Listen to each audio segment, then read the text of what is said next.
Hey everybody, welcome to Flight Test Tech. I'm David, and today we're going to be building this beautiful bird right here, the FT Twin Otter.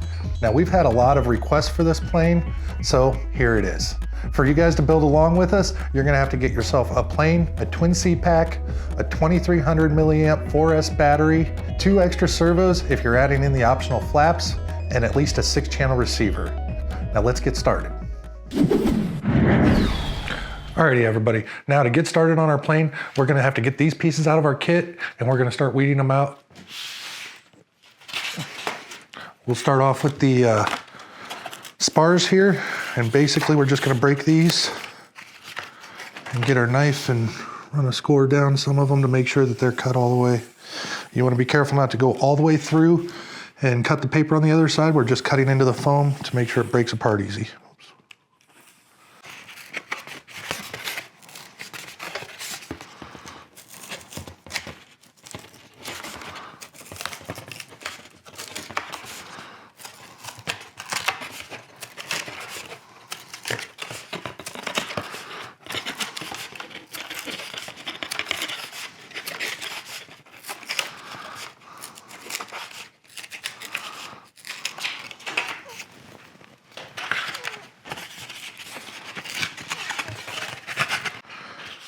Now after you get done weeding out this part, you're gonna see there's an edge mark for servo here, and this is for the optional flaps. If you guys wanna put flaps in, you're gonna have to cut this out, and we're gonna put flaps on this one, so I'm gonna go on ahead and do that. Otherwise, skip this step.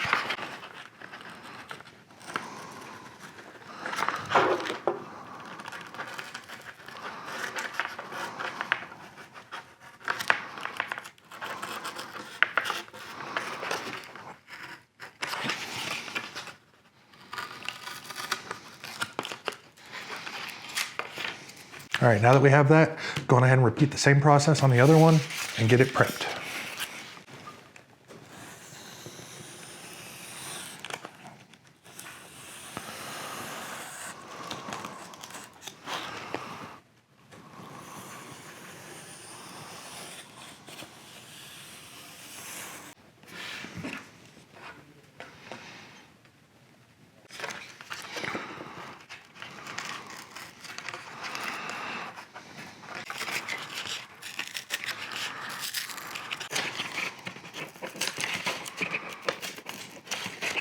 All right, now that we've got these all weeded out, we're just gonna simply glue these.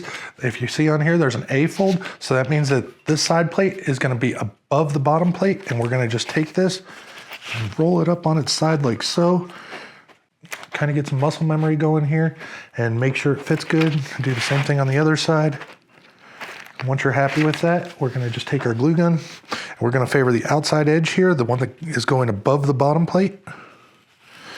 We're just gonna put a nice bead of glue right along this edge. Like so. Then we're gonna fold it up, use the table to help us.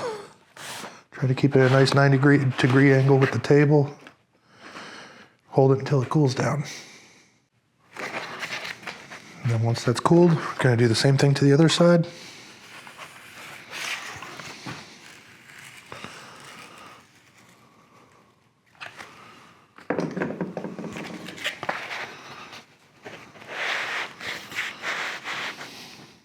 And also I've found if you take your 90-degree here, you can hold it on here just to help you out if you're not that familiar with keeping stuff straight on the table. All right, we've got that one done. We're gonna do the same thing to the other spar. Put a nice bead of glue along here. Once again, I'm favoring this outside edge because when we fold this over, it's gonna glue right onto this part and it just makes a better joint.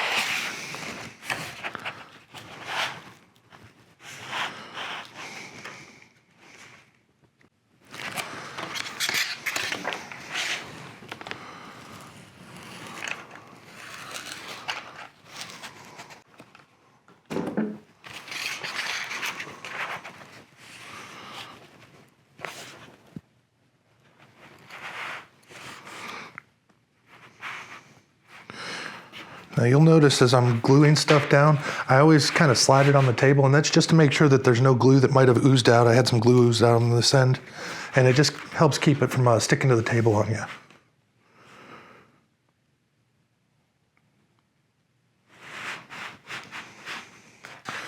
All right, now that both spars are done, we're gonna move on to the first wing piece. We're gonna take our wing, and once again, we're gonna get this prepped. We're gonna do that by scoring this open. And we're gonna do a bevel cut right along this edge. You'll see right here, this is where the nacelle goes. There's a spot where it skips. So what we're gonna do is take our knife,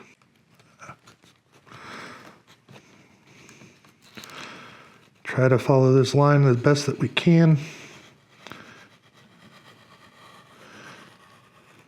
We're just gonna come right over to where that line stops. And then we're gonna come straight down like this, pull that piece away. We're gonna do the same thing on the other side here.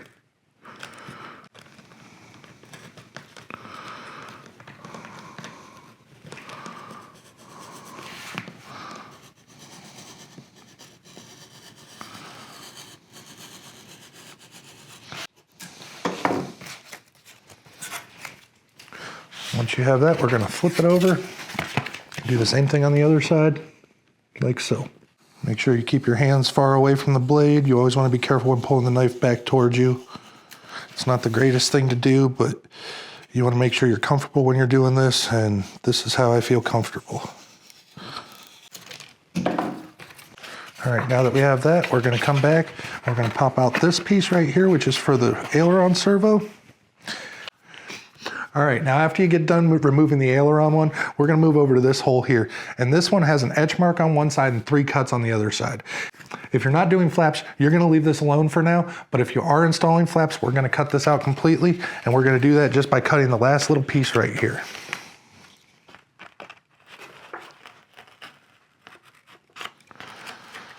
Like so. Now that we've got that done, we're gonna move over here to the C-fold and we're gonna clean this channel out.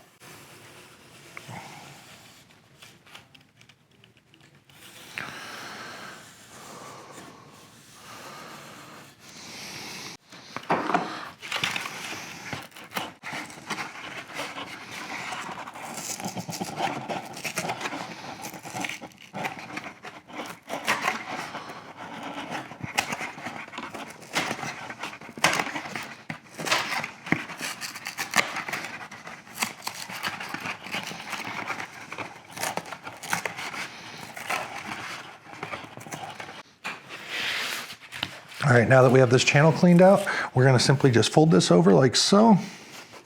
Make sure it fits nice. Do it on all 3 pieces. Everything looks good, so now we're gonna glue it in place. So to do that, I'm just gonna simply put some glue right along this edge right here. And a little bit down in this channel just to hold the paper together.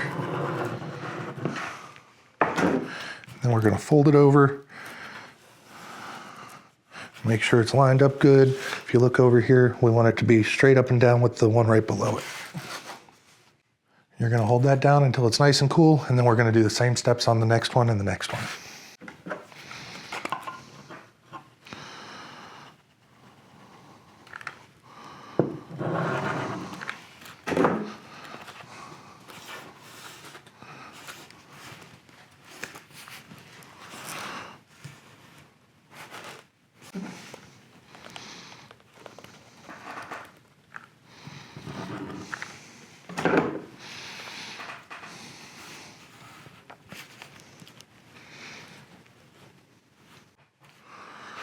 All right, now that that's all dry, we're gonna grab one of our wing spars and we're gonna test fit it in place here. And you wanna make sure this end right here lines up down at this end where there's another notch out there. And when you do that, you line it up with these etch marks that are in the wing. And then you look down and make sure that it's lined up with your servo holes. Everything looks great there. So I'm just gonna simply flip it over. We're gonna put a bunch of glue along the bottom of this spar, flip it over and set it on here.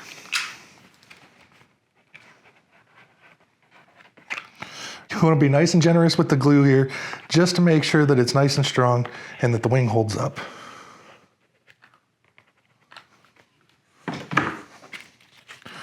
Gonna simply just flip it over, set it down.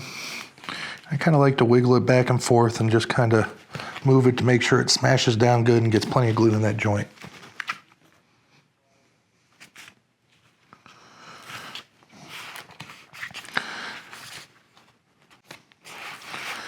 All right, after that's done, we're gonna grab a barbecue skewer out of our kit. And we're just gonna take this pointed end, stick it right down in this score line here, drag it along it. Same thing on this one. And then we're just gonna fold this and get some memory going here. Make sure it stays in place somewhat. And we're gonna fold the wing over. Look at everything. We wanna make sure that everything lines up really good. You know, with the wing spar here, it should sit nice and flat on this top plate. That looks really nice. I'm just gonna look down this side, make sure it all looks good there, which it does. Once you're happy with that, you might have to kind of do some wiggling around and stuff to get it to fit good.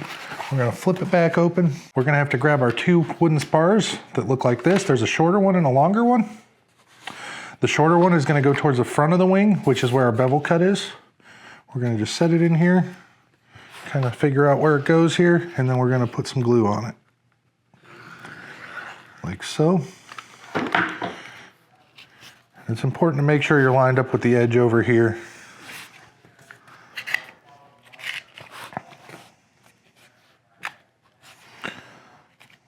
All right, now that that's cooled down, we're gonna grab our other one, put it on the back side here, same thing.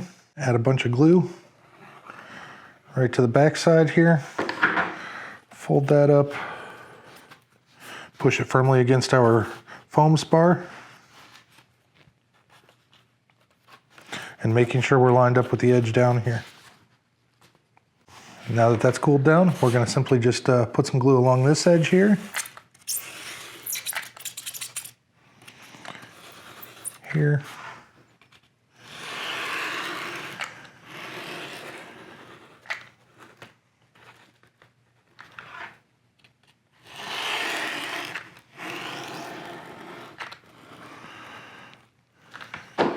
And we're gonna fold this right over.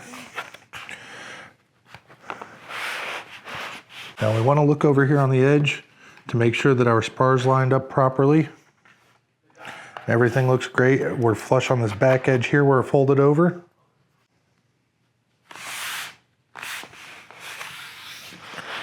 Now that that's cooled down, we're gonna flip this back open and we're just gonna put some glue right along the trailing edge here. And here. And here. And then once again, flip that down. Apply good pressure all the way across. Make sure you're not pushing too hard. We don't want to put any creases in our wing.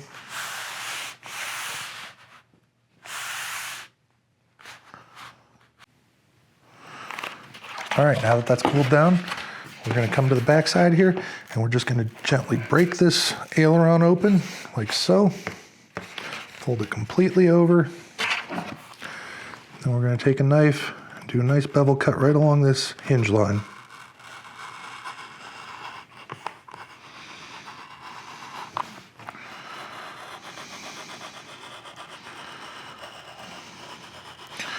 Now, as you guys can see, I do something a little bit different with most of my kits that you haven't seen in flight test before. And you'll see this little mark here right along the hinge line, and that shows you where to do the bevel. It just makes it a little bit easier for people to do, and I like it that way, so I'm gonna continue to do that. Hopefully you guys like it too. Now we've got that cut. I'm just gonna simply make sure that it has full deflection, that it's not too stiff or anything like that. It moves freely. We're good there. So now I'm gonna get a scrap piece of foam. I'm just gonna take a piece off of my kit here that I'm not using for anything.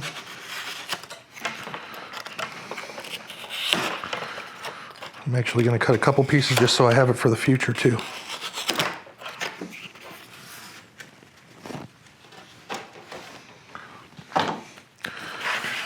Now we're gonna come through and reinforce this hinge joint with some glue. So I'm gonna hold it open.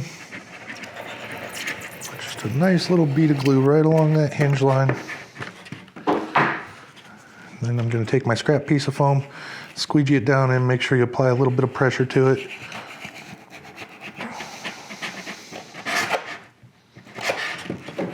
Now we're gonna hold that open until it cools. You need to make sure that you have it squeegeed down real nice so that way it doesn't bind up or anything along those lines. All right, now that that's cooled down, we just want to check, make sure that nothing's binding up. If for some reason you do get too much glue down in here, you can actually take the tip of your glue gun and reheat that glue and squeegee it back off to get rid of that issue. But we're good, so we're going to move on to the next wing now.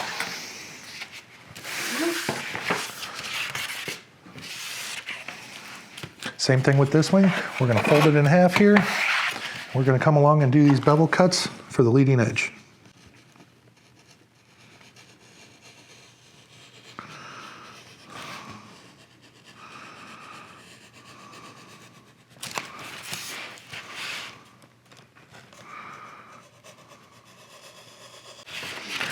And we're going to flip it over, do the same thing to the other side.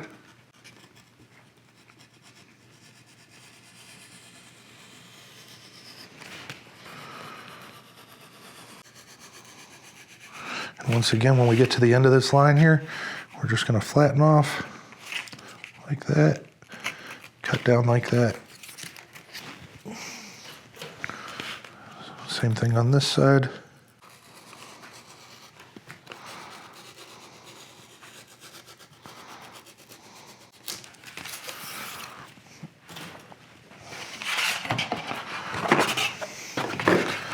Come through and pop this out. Now, if you notice on this wing, I'm doing it a little bit different than the last one, and that's I'm leaving this alone completely, so that way I can show you guys how to do this if you're not using optional flaps. Now we're going to come back and we're going to weed out this section here like we did on the last wing.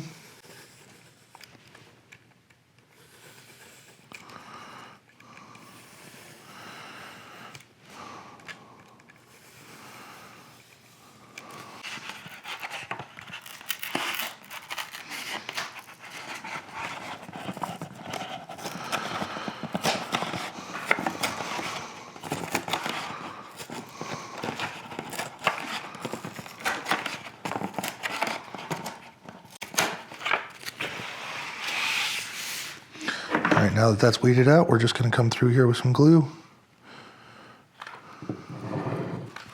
Like so. Flip it over. Make sure we keep it lined up with the one right below it. We're going to do the same thing on the other two.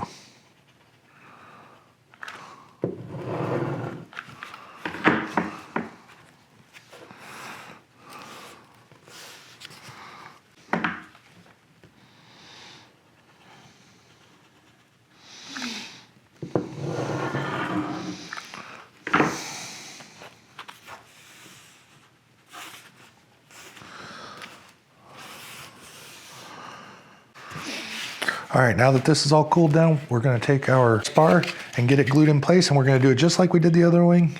Line it up here, make sure everything lines up good. And once again, like I was saying, I left this one in here just so that way you guys can see how to do this without having flaps. Looks like it lines up nice, so I'm gonna flip it over. We're gonna put our glue down on the spar.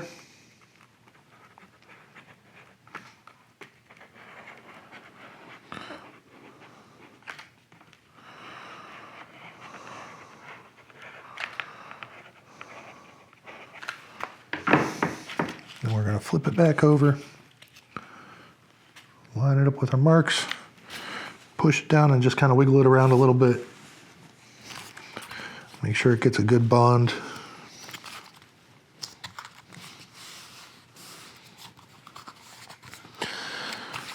Now, one thing you do want to be careful of if you're not doing the flaps is you got to be careful not to get any glue on this area by this little flap right here. Because if you do, it's going to be really hard to open up in the future. You'll see what I mean when we get to that point in the video. All right, now that that's all cooled down, we're going to take our barbecue skewer again and simply just run it along these score cuts here. Fold it over, make sure it gets good muscle memory. Flip it over, make sure everything lines up good. And everything looks great. So now I'm going to open it back up. We're going to have to grab our two wooden spars. The shorter one is going to go towards the front of the wing, which is where our bevel cut is.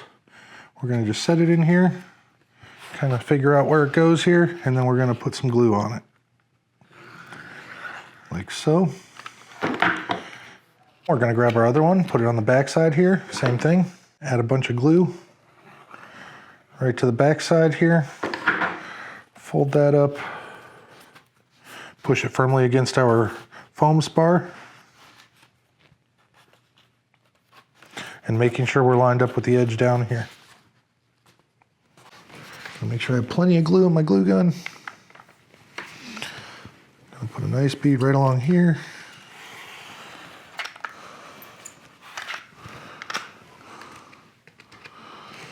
Front edge of the spar.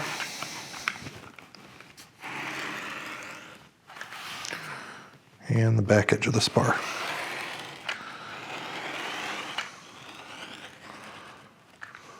And we're going to fold it over, push down on it, and once again I'm looking over here to make sure that everything lines up good. Same thing on the other end. Then just apply nice gentle pressure until it cools down.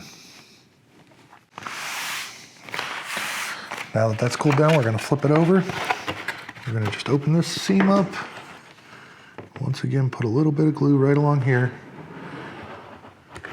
Just make sure that you do not get it on the hinges for the ailerons and flaps. Once you got that, you're just going to flip it over, apply pressure here until it cools.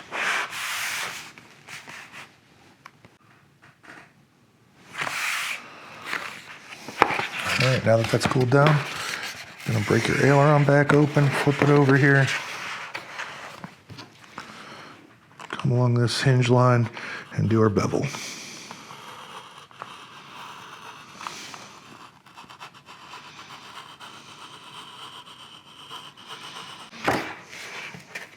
Going to make sure it moves freely, which it is. Then we're going to put some glue down in this hinge line. Make sure you have a squeegee ready. Scrap piece of foam is our squeegee.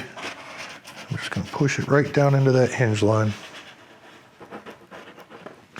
Remove any excess. And then hold it open until it cools down, and then we can check and make sure that it doesn't bind up or have any issues.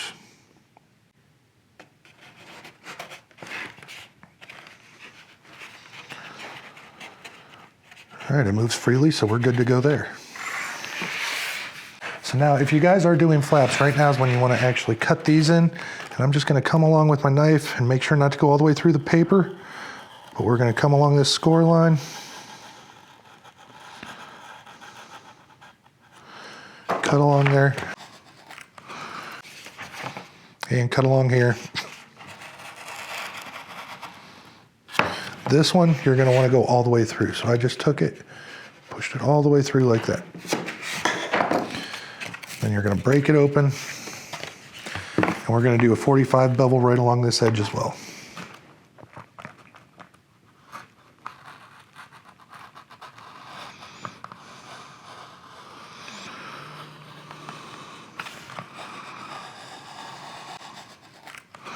Now, one of the other cool things if you are doing flaps is you can do mixing in your radios. So rather than just flaps, you can mix them in as flaperons, and then you have full wing ailerons. It's going to give you a lot more control for doing 3D abilities.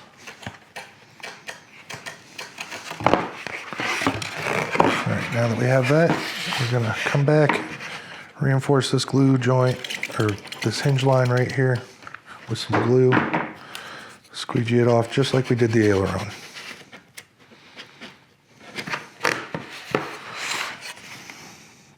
All right, now that we have that, if you notice, when I move this, it's getting caught on the edge of the wing here. You can hear it clicking. So what I like to do is I'll just take one of my control rod wires out of my kit. And I just hold this like so, and run this down through here a couple of times. Just run it back and forth, kind of putting pressure on both sides to push that paper back a little bit. And then when you do it, there's no more binding.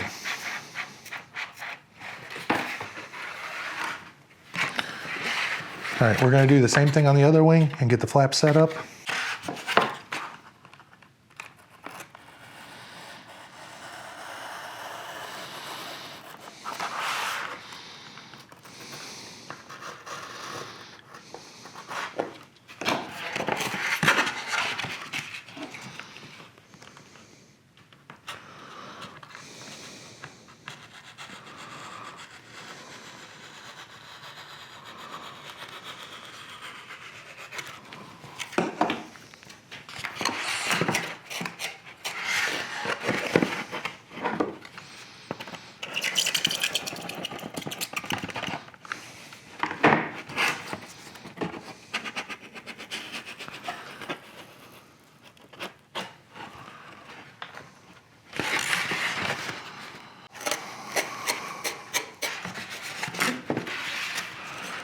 And take our control rod wire, simply just slide it right in between there.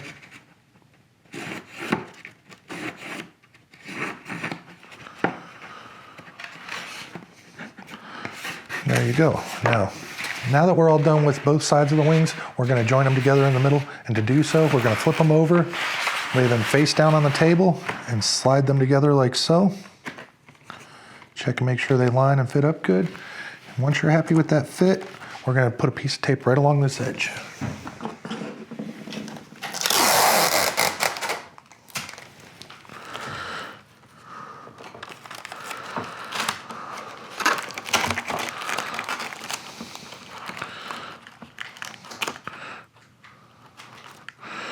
You're going to get them nice and tight up against one another, and then lay your tape over like so.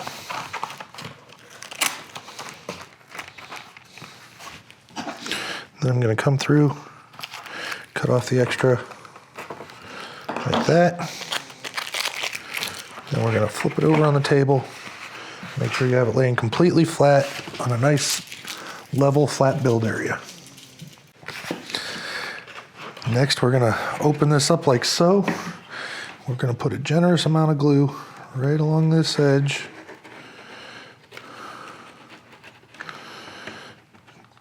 All the way down to the bottom of the wing. And I'm going to put some along this edge as well. And on the spars.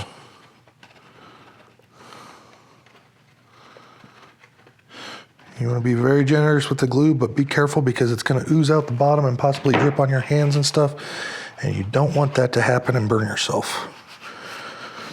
I'm laying that flat, and then I'm going to take my scrap piece of foam, just run it along here, get off any extra glue that might be sticking out, and then we're going to wait for that to cool.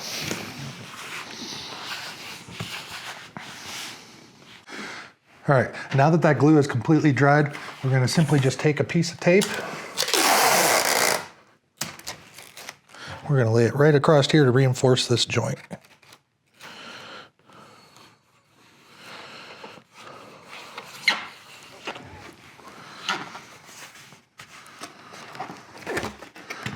Flip it over,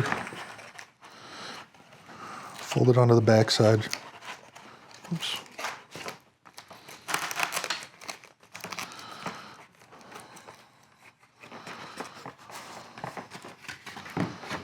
And then we're going to come through with our knife and cut out our access holes to be able to get our wires and stuff through from the ailerons and from the motor nacelles.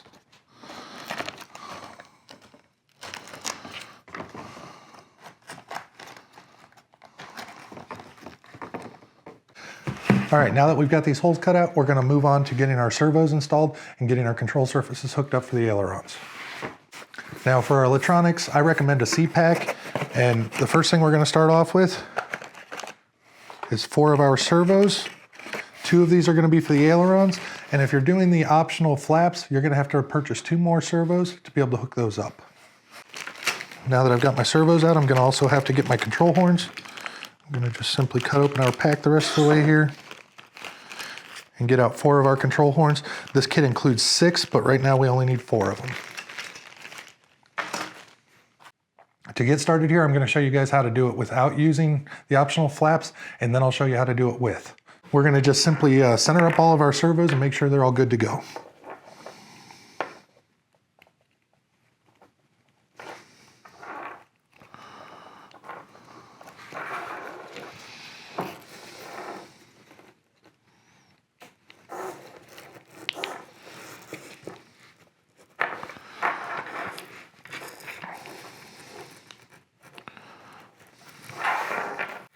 All right, so first off, we're going to take 2 of our servos.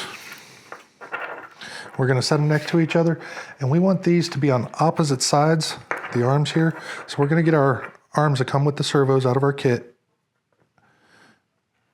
Try to get them centered up the best that we can. So be right there. Then on this one, we're going to go the exact opposite way to right there. So they're going to look like that. Now that we have those, we're going to simply just stick our screws in. And you want to try to be careful not to move the servos around as you're doing this. So I'm going to hold onto the arm itself and put the screw in, making sure it doesn't rotate one way or the other. Same thing with the other servo. Put our screw in, hold onto the servo, put our screw in, hold onto the servo arm, and tighten it up.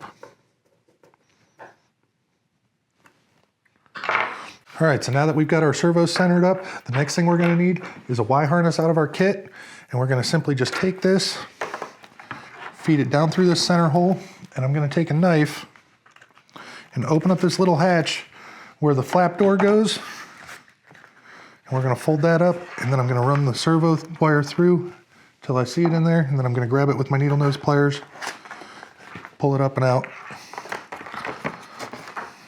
like so. Then we're going to take our servo, we're going to carefully feed it down through this side, trying to get it straight and pushing it back towards this hole.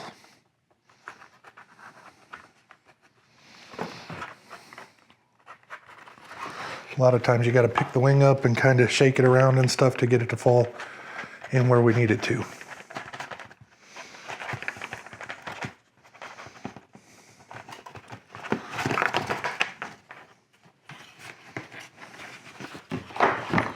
And then once you see it in the hole here, I'm just going to grab it with a pair of needle nose again. Pull it out here, and then we're going to hook it up. And make sure you get your wires in the right spots so they line up with one another. And then I'm going to just take a little bead of glue here, put on there to lock that in place so that way it doesn't come loose. A lot of people, if you don't want to use glue, you can just use packing tape or electrical tape, or I've seen people even use heat shrink tubing. And then once that's cool, we're going to simply just pull this back through here.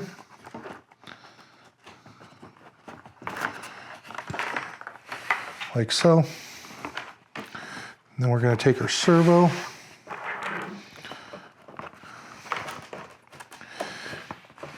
All right, in doing this, we want to make sure that the servo arm is the farthest away from the leading edge as possible, and it's going to be back towards your aileron. That way it makes your linkage shorter and you have less slop. Once you're happy with that, we're going to actually just take some glue, put some under here and under the front, and then set our servo down in like so.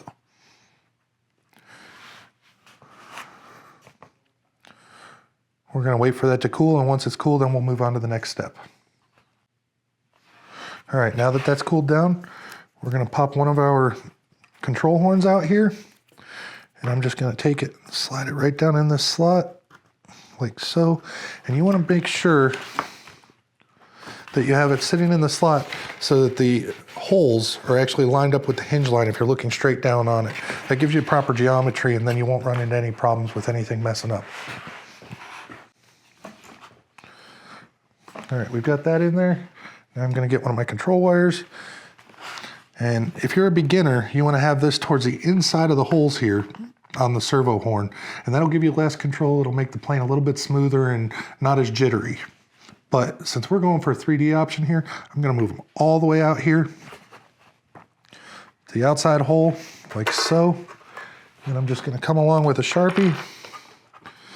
I'm laying the wing flat on the table. The back section of the wing here is flat on the table, so it's holding this parallel with the edge of the wing. I'm going to put a mark right where the hole is. We're going to the outside hole in the control horn. I'm going to take this wire and put my needle nose on it, hold it right at that mark, and then I'm going to bend it over towards that control horn, like so. And then I'm going to grab it like that, and I'm going to tip it up towards me. So you end up with what's called a modified Z-bend. Then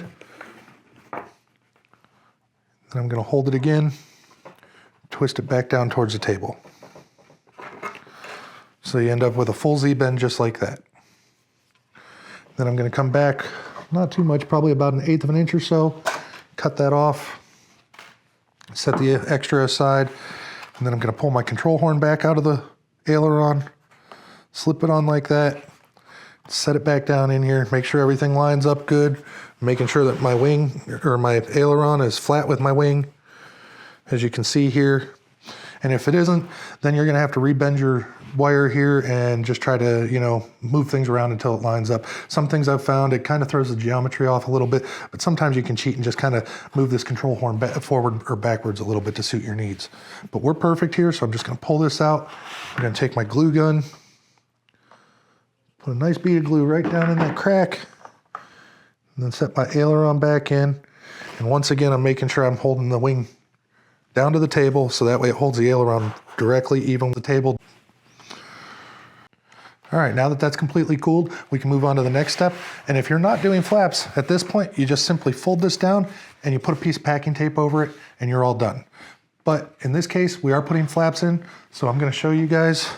Earlier, I told you if you were adding flaps, that you were gonna remove this piece of foam. We're gonna cut that out of there. And then we're gonna take our next two servos and get them centered up as well.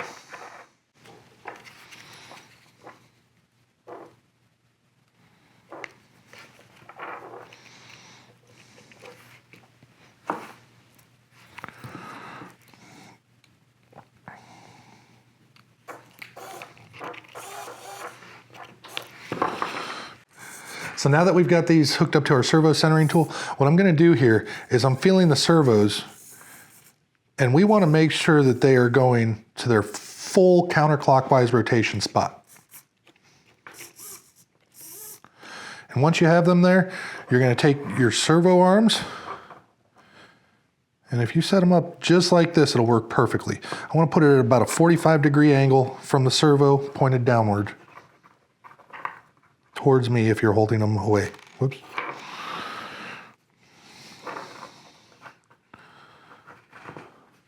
So that way you're going to end up with them like this. And then if I go to move the servos, you're going to see that it pulls away from me. All right, now with them completely in their counterclockwise position again, I'm going to disconnect them from the servo tester, and we're going to put that out of the way for now. All right, now our next step is going to be to feed these wires down through the wing hole for the servo.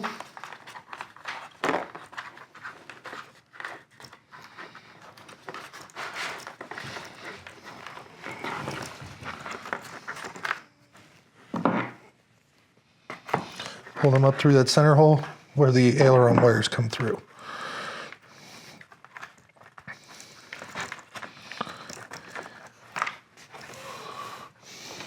Oops.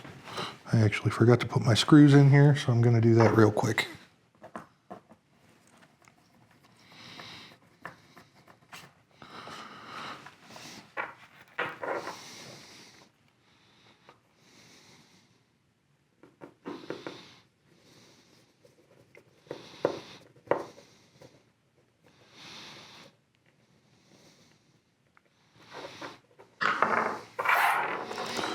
All right, now we're going to take our hot glue, put a little bead underneath there, same thing on the other side, squish it down on there. Make sure you wait for it to cool before you move on to the next step. All right, now that our servo is cooled off, we're going to take our next control horn here, pull it out. We're going to stick it right down in the slot for the flap here.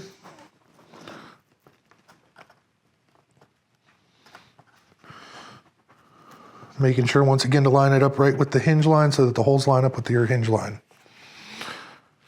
You have that in place. I'm actually going to take the leftover wire from our aileron on this side, and I'm going to put a Z-bend on one end.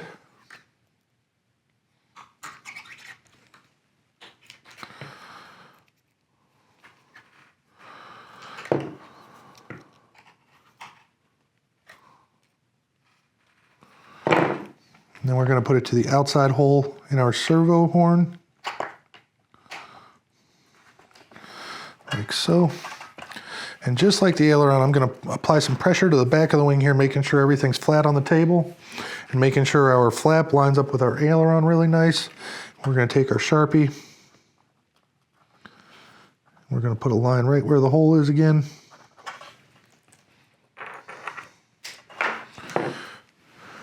And then we're going to grab it with our pliers. And I've got it on this side of it, so I'm going to bend it towards the control horn on that side.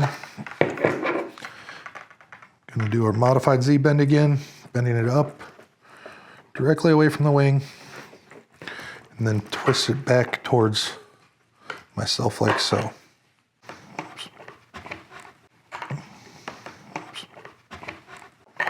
Once you have that, we're going to cut it off, leave about 1/8 of an inch or so sticking out, like so. Set our leftover piece off to the side, and then we're going to take our control horn, put it through the outside hole, stick it back in there, make sure everything lines up good, pushing down on the wing so that the back part of the wing is flat on the table, and our flap is lined up there, and it's lined up with our aileron on that side. Going to move that out of the way. We're going to put a bead of glue right down inside there.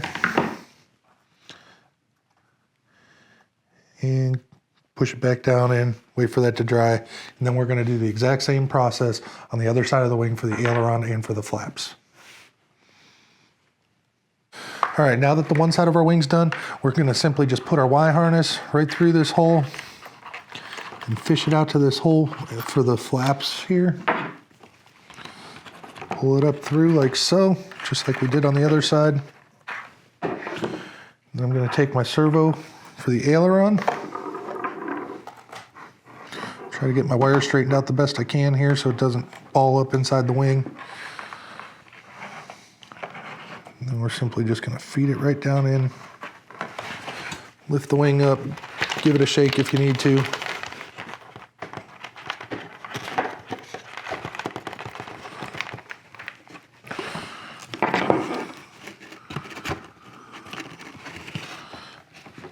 Pull it up through, plug it into our Y harness. Just make sure you have your colors matched up properly. Lock that plug so that way it can't fall apart.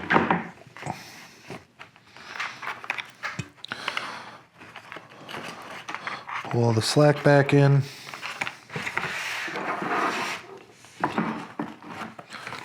We're going to glue our servo down for the aileron.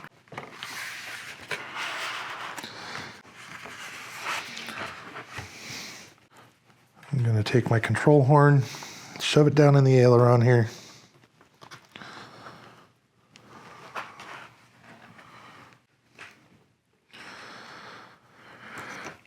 Now, rather than using all of my new wire, I'm actually just taking a piece of the wire that I had left over from the other side, and I'm using on this side, and I'm saving the other stuff for a different project. But if you don't like making Z-bends and stuff, you're more than welcome to use the wire that you have in the kit.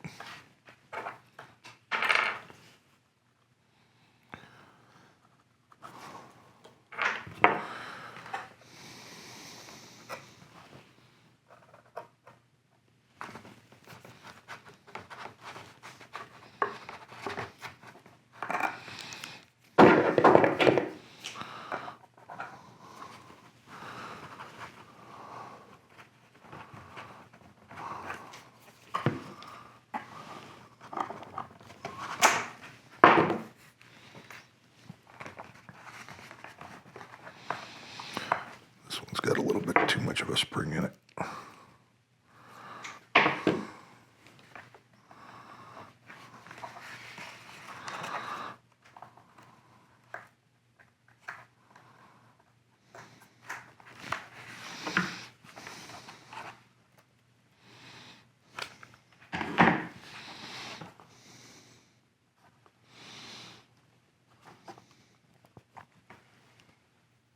Yep.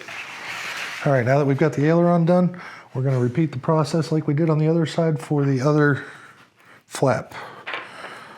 We're just going to shove this wire right through the hole, take it out here. All right, now we're going to take our hot glue, put a little bead underneath there, same thing on the other side, squish it down on there. Make sure you wait for it to cool before you move on to the next step. We're going to take our next control horn here, pull it out. We're going to stick it right down in the slot for the flap here. I'm actually going to take the leftover wire from our aileron on this side, and I'm going to put a Z-bend on one end. And then we're going to put it to the outside hole in our servo horn, like so. We're going to take our Sharpie. We're going to put a line right where the hole is again. And then we're going to grab it with our pliers. And I've got it on this side of it, so I'm going to bend it towards the control horn on that side. Going to do our modified Z-bend again, bending it up directly away from the wing, and then twist it back towards myself like so. We're going to cut it off, leave about 1/8 of an inch or so sticking out. And then we're going to take our control horn, put it through the outside hole. Going to move that out of the way. We're going to put a bead of glue right down inside there. And push it back down in, wait for that to dry. All right, now that you've got your flaps all hooked up, we're just going to simply put a Y harness on those.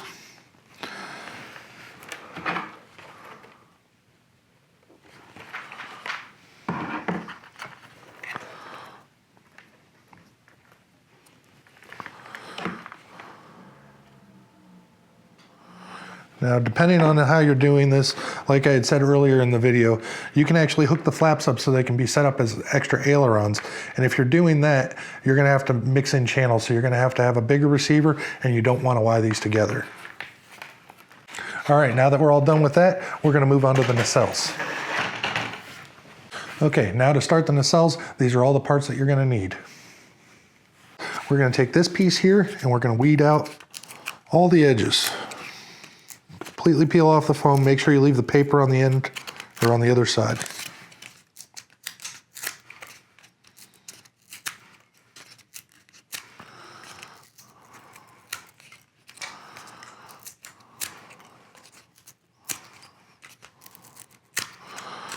You're going to end up with a piece that looks like this. All right, once we have this all weeded out, we're going to take and put some glue right along this edge here. We're going to grab our ruler, we're going to come back, flip that piece of paper over, and it just covers up the foam on the edges here and just finishes it off, makes it look a lot cleaner. We're going to repeat that process right here.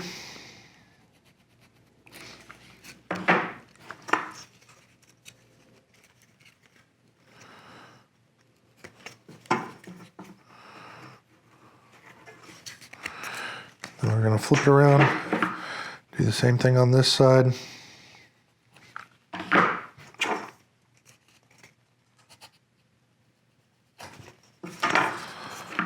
There, and right there.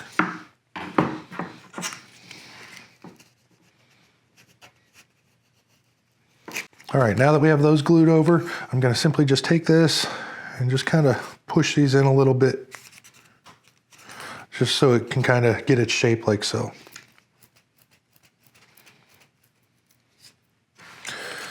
After that, we're going to set that aside and we're going to focus on this piece.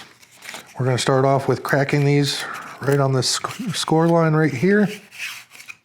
Fold it over, and we're going to do a 45 on this side and on this side.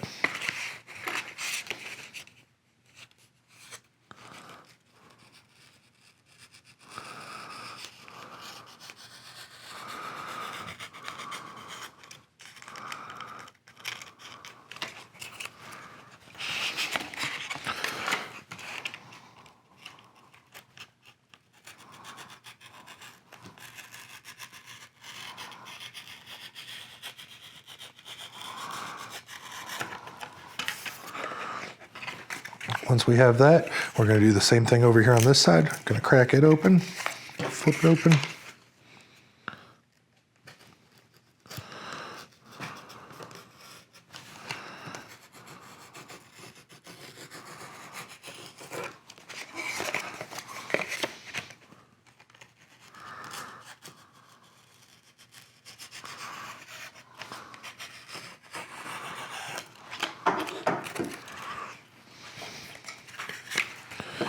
After we get done with these 45s, we're going to simply just weed these ends off of here and here, and also around this former piece right here.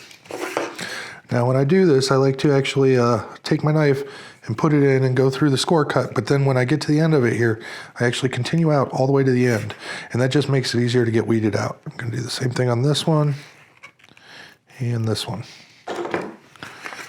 We're going to peel our paper here, here, here, and here. One more spot right here. When you get done, you should have a piece that looks like this. All right, now that we've got that all done, I'm going to take my barbecue skewer. We're going to go along here with the pointy end and here with the pointy end. Then along these lines.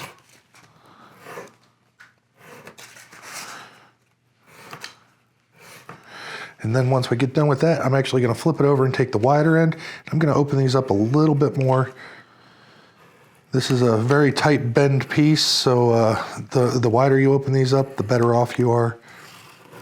If you really struggle with it, you can come back through and actually do 45s on them, but I found this works pretty good. So we widened up this one, this one, this one, this one, this one, and this one. These two, we don't have to do that on. Now that we have that, we're just going to kind of fold this, make sure it can take its shape.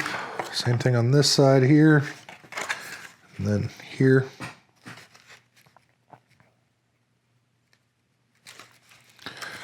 Once you're happy with that, we're going to take this over to this piece, and we're going to test fit it on here. And to do so, I'm just going to take this, kind of fold it over. It naturally just wants to go where it needs to. We're going to check and make sure that all fits together nice. Like so, and it looks great. I'm just simply looking down in here and making sure that everything lines up.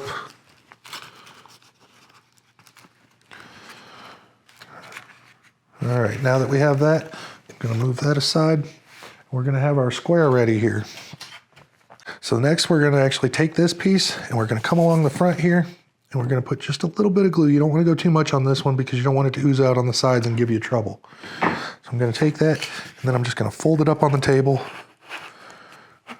like so. All right, now that we have that piece of paper folded over, you're going to get something that looks like this. And that's just going to help give you a nice little edge here to be able to line up with for the next step. We're going to take this piece, we're going to set it right down on there. Make sure it fits good, and then we're going to come along with some glue. Put right there, and we're going to stop right at this line. We're going to take our side, put it right up against there, and then I'm going to come back with this square and hold it until it's nice and cool. Make sure it's all the way pushed down against the table and that all of your lines line up. You want to make sure you give this plenty of time to cool. It's very important that this stuff stays straight.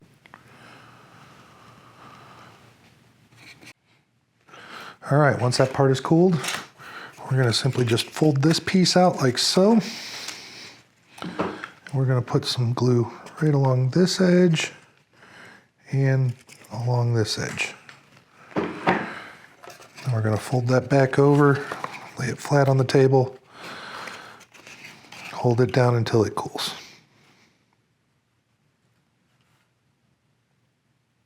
We're going to move on to the next side, and this one we're going to have to do all at once. So we're going to take some glue, put it right down along here, all the way up to the front here. Then we're going to break this part open on this side and add a little bit of glue right down in there as well. Then fold this whole piece over. We're going to use the table to help us out here. Set it right down in place. I'm starting on the back side here with it flat on the table, pushing down, kind of move it a little bit to make sure it doesn't glue itself to the table, and then I'm going to rock it forward just a little bit. Do the same thing on the front piece here, making sure we're lined up front. We're good with that. Then we're going to take our square, put back on here. hold it until it's cool. All right, now that that's all cooled off, we're simply just going to take our former piece, and it slides right in here. You can fold these out of your way. Slide it all the way back, and now we want to make sure that it fits behind our crease lines in there. Just make sure it fits good, and it's going to look like that when it's all done, flush with this side and lined up in here with that line. Once you're happy with that fit, we're going to pull it back out. We're just going to take our glue gun, put some glue all the way around this edge inside.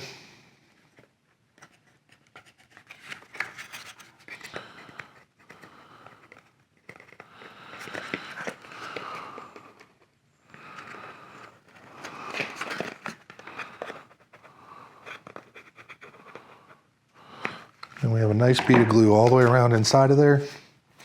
Then we're going to take our former piece and slide it right back in where we just test fitted it.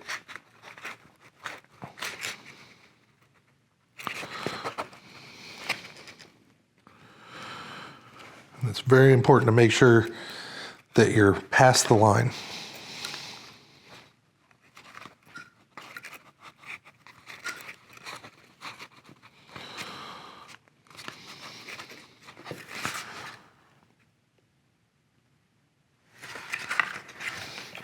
Now that we have that, we're going to test fit this piece, and it should be as simple as just folding it over and making sure it lines up. Everything looks great there. So now I'm just going to put some glue along here, here, here, here, and a little bit along this back edge. Like so. Then we're just going to simply fold it back over on itself.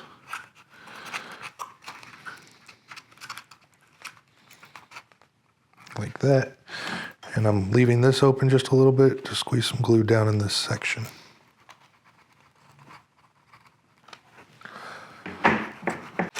Now, so you don't burn your fingers or anything, I like to take my ruler, set it right down on there, push it nice and flat, and hold it until it cools.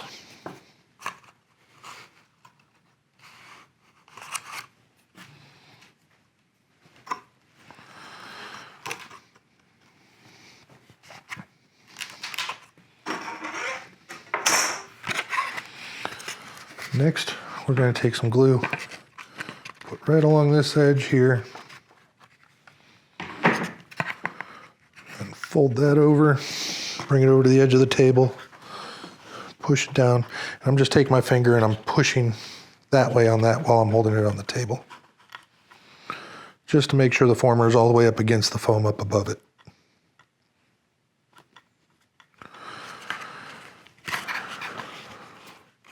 Now that we have all that cool, the last part is going to be to put this paper and this paper down. So we're just going to put some glue right along this edge.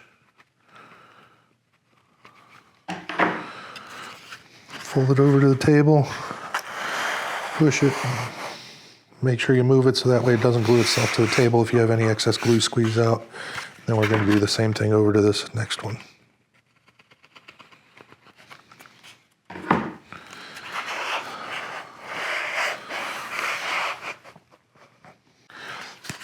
All right, now that I've completed this, you want to do the exact same thing on the other nacelle, and then we're going to move on to the power pods. We're going to take this piece here and we're going to weed out all the edges.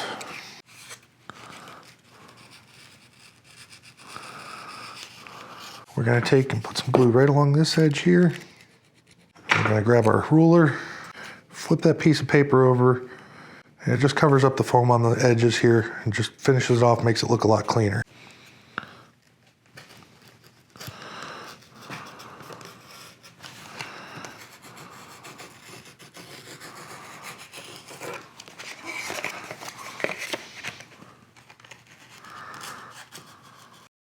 We're going to start off with cracking these right on this score line right here. Fold it over, and we're going to do a 45 on this side and on this side.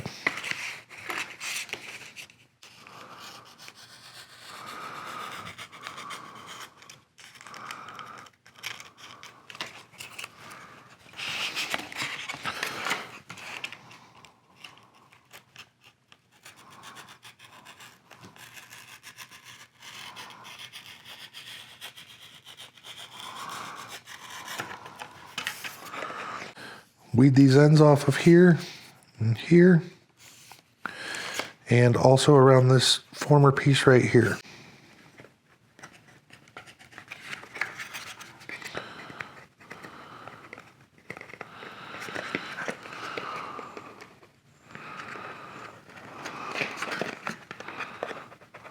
I'm going to take my barbecue skewer.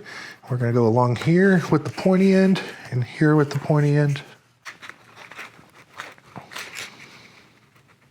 And then once we get done with that, I'm actually going to flip it over and take the wider end. I'm going to open these up a little bit more. So next we're going to actually take this piece and we're going to come along the front here and we're going to put just a little bit of glue. You don't want to go too much on this. And then we're going to come along with some glue. We're going to take our side, put it right up against there, and then I'm going to come back with this square and hold it until it's nice and cool. We're going to put some glue right along this edge.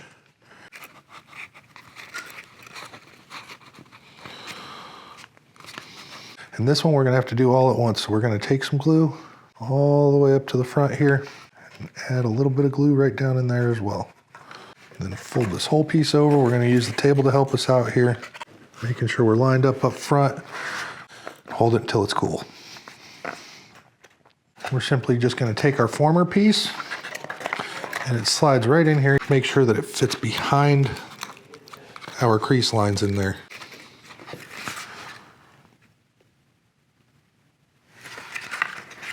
Put some glue all the way around this edge inside.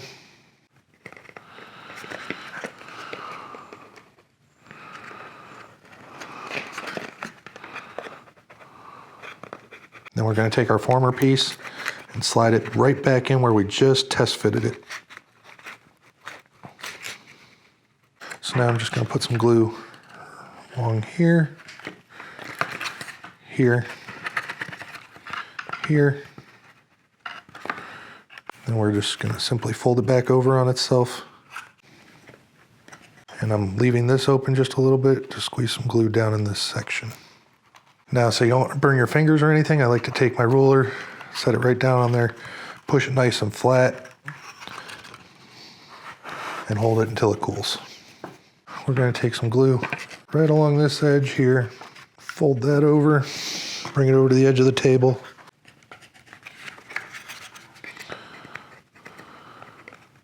The last part is going to be to put this paper and this paper down.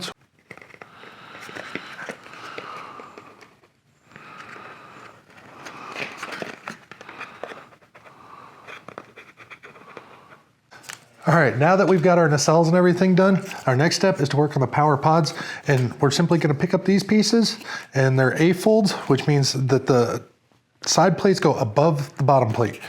So you're going to set the side plate down, fold it over like so, make sure they fit good. All right, we are good to go here. So now I'm going to just put some glue favoring this side here. Then we're going to set it back down, fold that up. I'm going to grab my right angle, hold it there until it cools, and then we're going to do the same thing on the other side.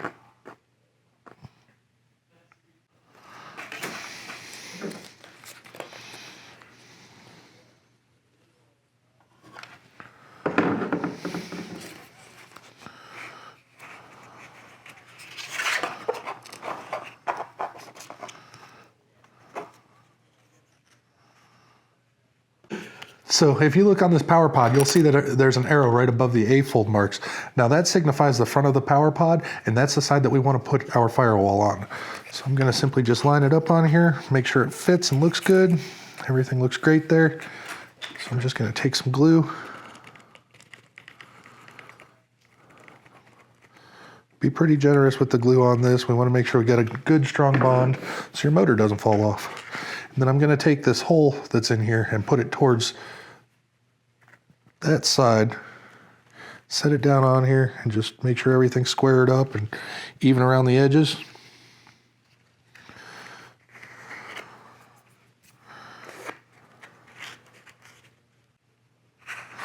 And then once that's cooled down, we're going to take some packing tape and reinforce this just to make sure that it stays on there really tight.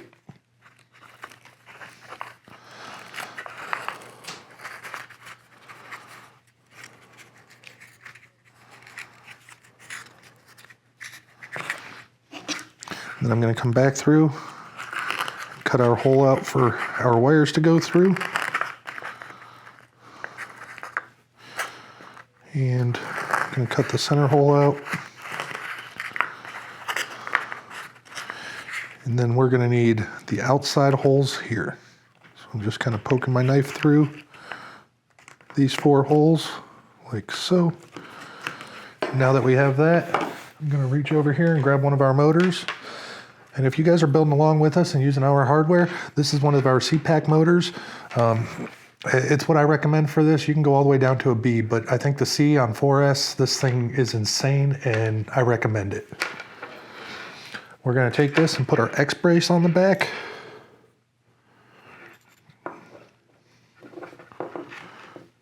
And included in the kit, it comes with screws to install this.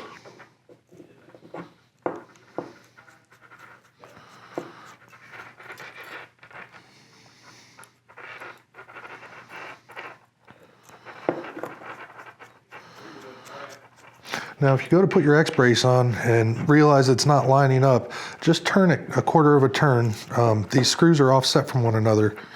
And we've had a lot of people actually saying like they don't match up and things of that nature. All you have to do is spin it just a quarter of a turn and then it'll line up perfect. All right, now that we've got our X brace on, I'm simply going to feed the wires down through the power pod here. You just do them one at a time, like so.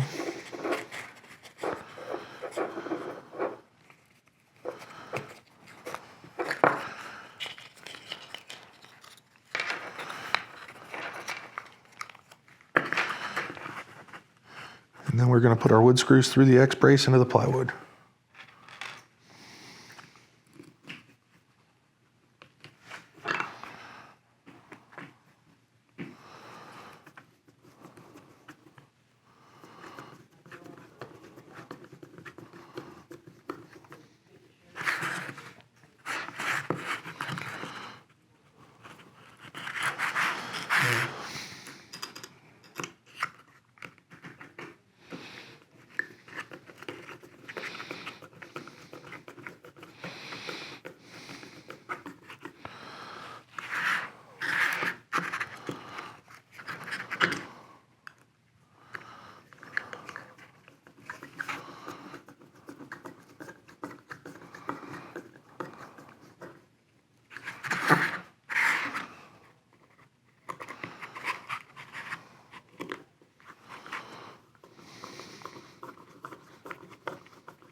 Now that we have all those screws in, we're going to take our ESC and plug our 3 wires into the motor.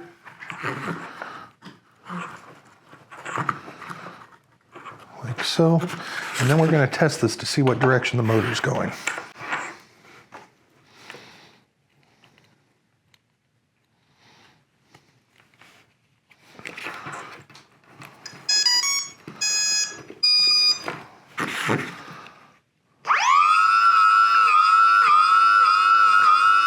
All right, so currently, as you see, this is spinning this way. I'm just putting my finger on the side of the bell here to make sure and see which direction it's spinning. This one's going counterclockwise, and you just want to take note of that, set it aside, and build your next power pod.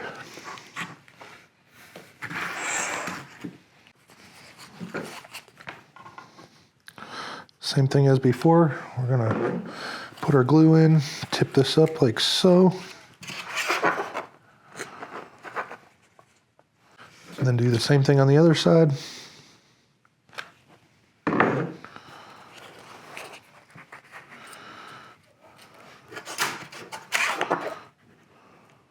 then we're going to look for our arrow, make sure it's pointing upward. Get our other firewall here. And same thing, we're going to set it right down on here, make sure it fits. And then add glue.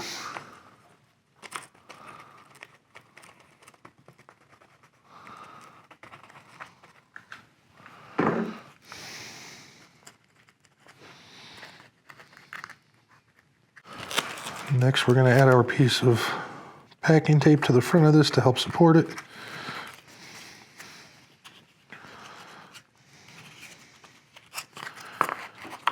and cut our holes out.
Okay, so now that we have our second motor all done, I'm going to check the direction on this one as well. And currently it's spinning the right direction, which is clockwise. The other one's spinning counterclockwise. We want these motors to spin opposite of each other. Now, if it doesn't, it's as simple as just taking two of these wires and switching them. There's no certain wire you have to use or anything. It's just take two of them, switch them, and you're good to go. All right, so now that we have our nacelles done and our motor pods done, now it's time to attach the nacelles to the plane. To get started with this, we're gonna take our Y harness that's included in the twin pack, and we're simply gonna take the female ends of this plug, slide one in this front hole going the one way, and point it out on this side, like so. And then we're gonna take the other one and go the opposite way,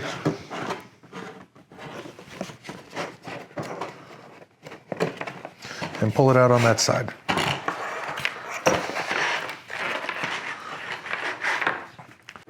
Okay, so now that we've got everything hooked up with our ESC and everything, I'm gonna put a servo extension on here,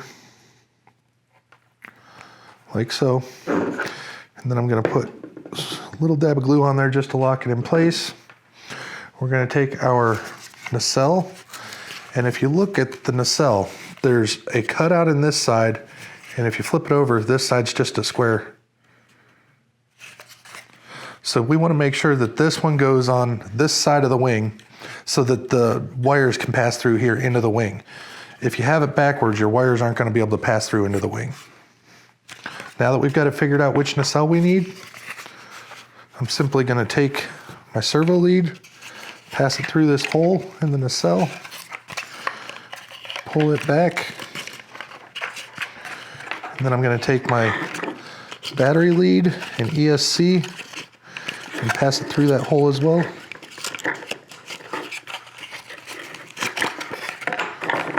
I'm going to take my power pod, slide it right into the nacelle like so, and just slide it back all the way in, and you'll feel it stop when it hits the former in the back. Once we have that, we're going to hook up our battery lead here. Take our servo wire, we're going to feed it through the wing and get it pulled out this center hole as well.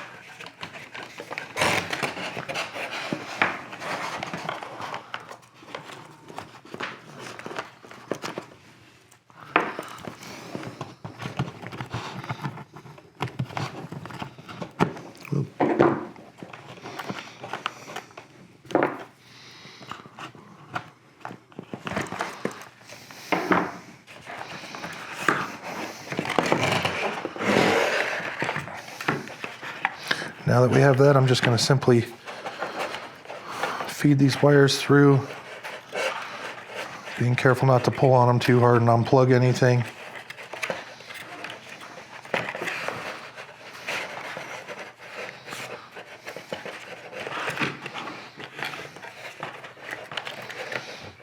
Then we're going to take our ESC and just slide it back in the wing.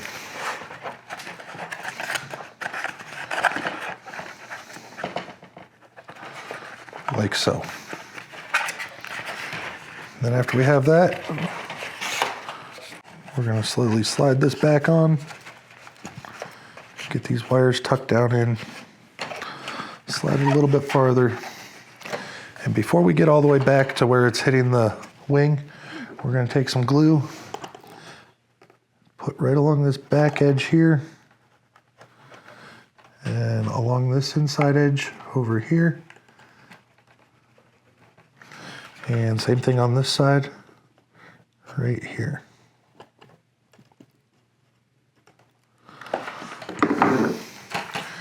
And we're gently just going to push it back into place, and it'll line itself up.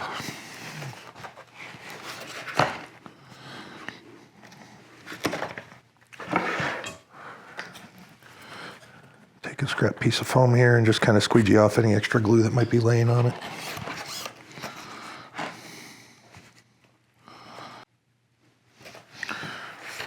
And after that's cooled down, we're going to fold this flap over, make sure it lines up good. It looks great. We're just going to come back, put some glue along the bottom of this.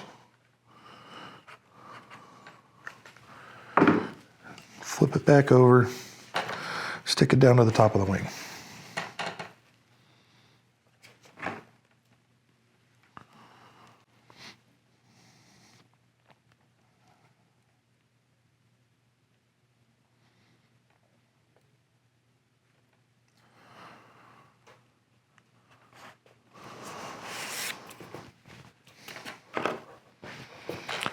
After that's cooled down, we're going to flip the wing over. Make sure you got a squeegee on hand, and we're just going to put a little bit of glue right on this seam here and on this seam over here.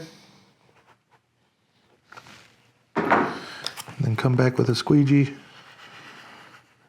to clean it up.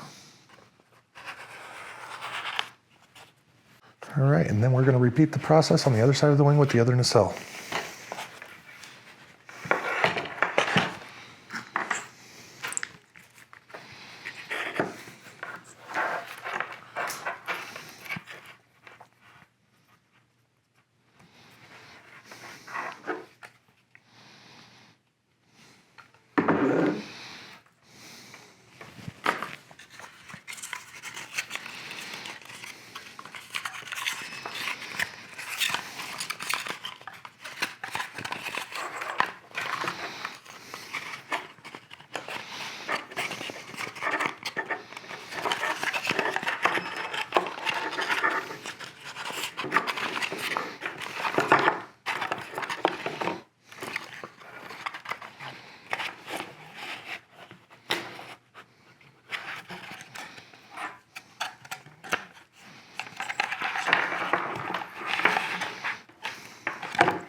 Okay, one last step that we have for attaching our motors is we're going to take our barbecue skewer, make sure that the power pot is still pushed all the way back against that former, and then we're going to take our barbecue skewer, gently push it into this back hole, and we're going to do the same thing on the front one, and then we're going to come through from the other side,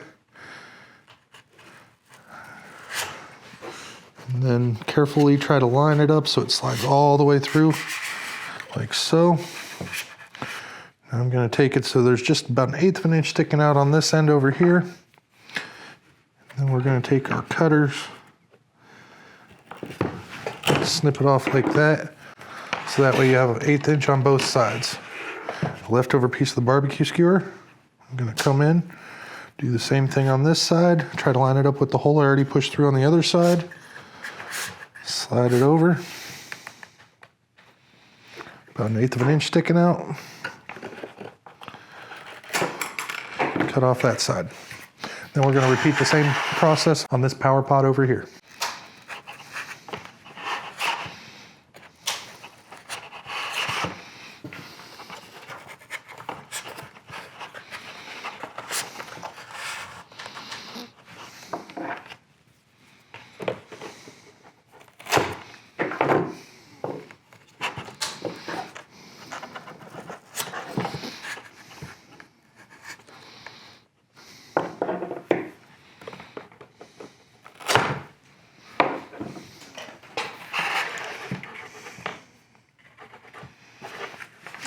All right, so now that we're done with the wing, we're gonna move on to the fuselage. So our next step is to get started on the tail of the fuselage. To do so, we're gonna get this piece out here, and I just wanna go over with you guys what you need to weed out. You wanna weed out around all of this former here. Take the circle out of the center. You wanna weed out the servo holes here and here. And then we're gonna take our barbecue skewer, and we're gonna run through all these score joints here. We're going to first open them up with the small end of the barbecue skewer and then the big end.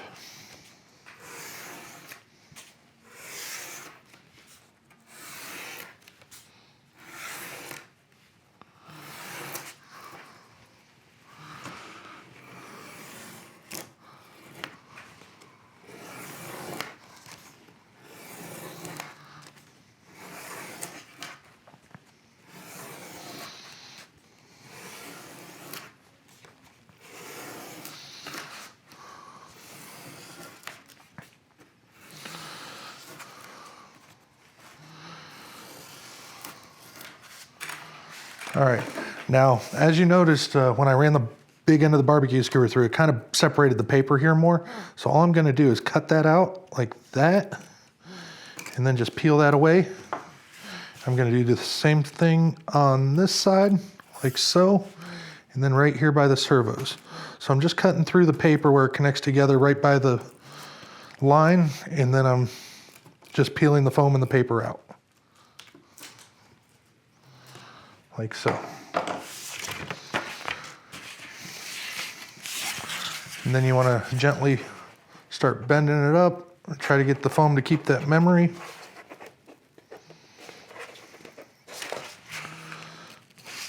Just want to be careful to put nice gentle pressure on it and try to space your hand out so that way you don't crease the foam.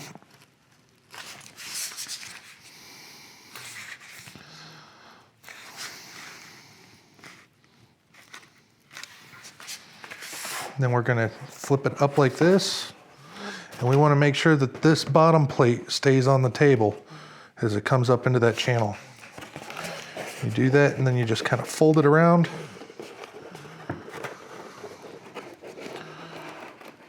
Checking to make sure that it lines up right in the middle, which it looks great. Once you do that, we're going to open it back up. Then we're going to glue right along here,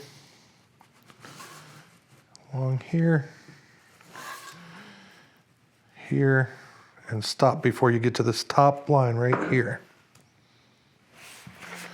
Then we're going to tip this up, fold it on around, Take it all the way over to there. I'm gonna take my hand and kind of push down on it up here, using the table to just keep it nice and flat. And as I had showed you, we're not gluing this tab yet.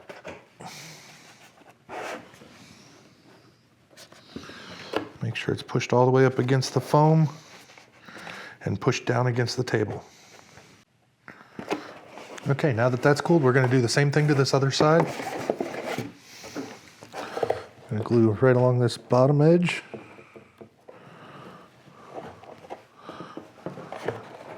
Around this first flat part and the second flat part, but I'm not gonna do the top part yet. Then we're just gonna fold this right around, making sure we get up above the paper there. Push in on it and down on it.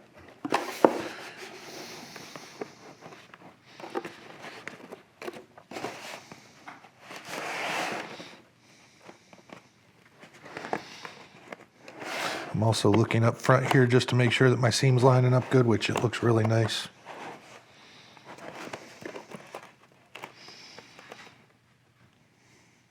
Okay, now that that's cooled off, we're gonna get to the last part here, and to do this, we're gonna put glue right along this line, and then we're gonna come put a nice thick bead of glue right on this edge here, all the way down to where this notch is. Like so. And we're going to take this, the one that has the glue on it, you want to fold over first, and just kind of set this one down inside of that other one.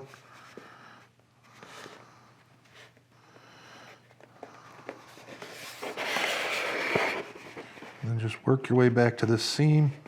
Make sure that this side over here that we did not put the glue in is on top of the other one when the paper comes together.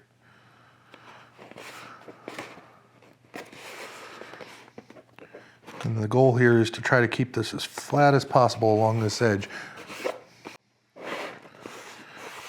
And you want to take your time on this part and make sure that you hold it until the glue's completely cooled off. Otherwise it might split apart and then you're going to run into problems and it's not going to look as nice. All right, now that that's cool, we're going to focus our attention on this back seam here. Same thing, I just want to kind of line it up, see how it's going to go together. Push in on it.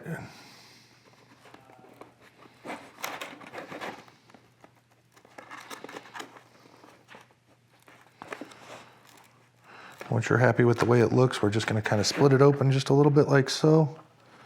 We're going to take our glue gun, stick it right down in that crack, put some glue in there. So I don't burn my fingers on this one, I'm going to get my ruler. I'm going to push in on it and pinch it and then push down like that. And the nice thing about using the ruler too is, you know, because it's metal, it cools down the glue faster, so you don't have to hold it quite as long.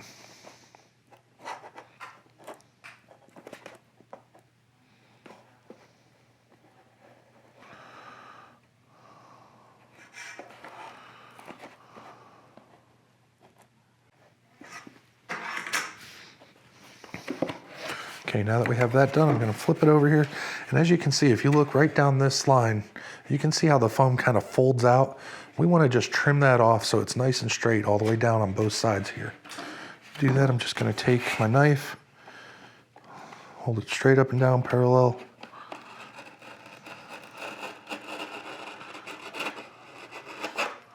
Cut that, and do the same thing on the other side here. Then you end up looking like that. All right, now that concludes the rear part of the fuselage.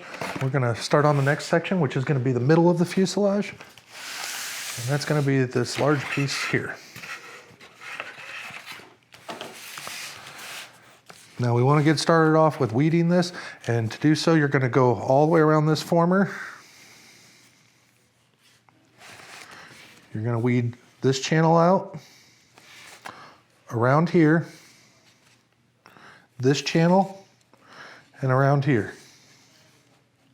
And then you're going to come down to this side and you're going to weed out this former all the way around here. Okay, once you have that all weeded out, we're going to break this open like so. I'm going to take some glue Put right down in the center seam. You want to be careful not to get it in your channels or anything like that. Keep it away from where the actual seams are in the foam board.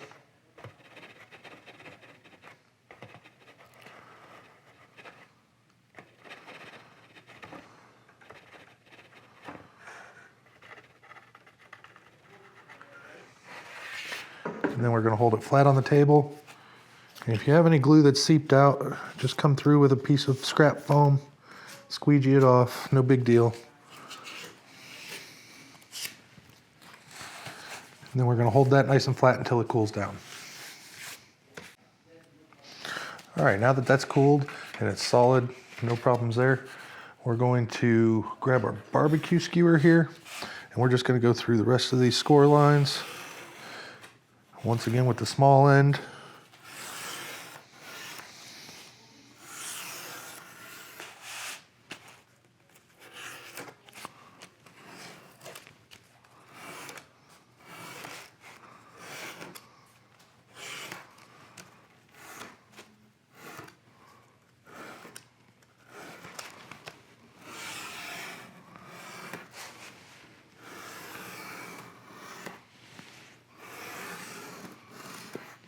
And then I'm going to flip it over and do the same thing with the large side.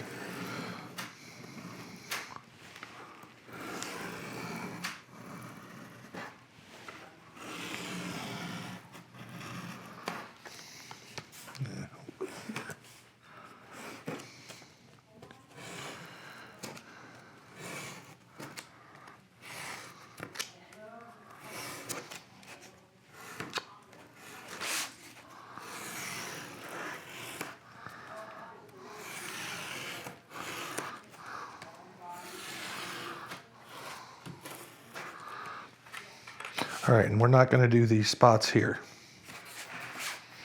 Now that we have that, I'm going to do the same thing before, try to get the memory of the foam starting to roll over, put some pressure on everything, make sure it folds past where you need it to go. It always helps out in the grand scheme of things because then you're not fighting as much to try to hold it in place.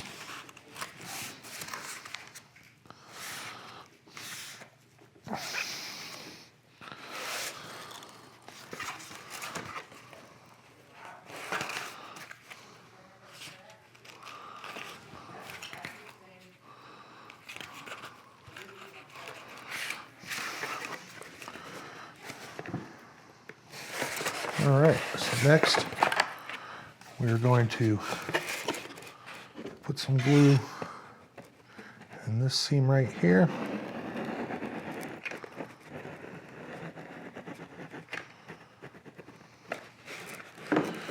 Then we're going to simply just fold this side up to meet that side. And we want this one to be on the bottom, so kind of push it down past, take the other one, stick the paper down in, and push it up to it. And then hold them together. Now, if it makes it easier for you, you can use some masking tape to hold this together to help you line everything up. But I found if you just kind of take your time, make sure everything's lined up, it's not so bad. We want to try to keep this piece and this piece flat and parallel with each other all the way down through.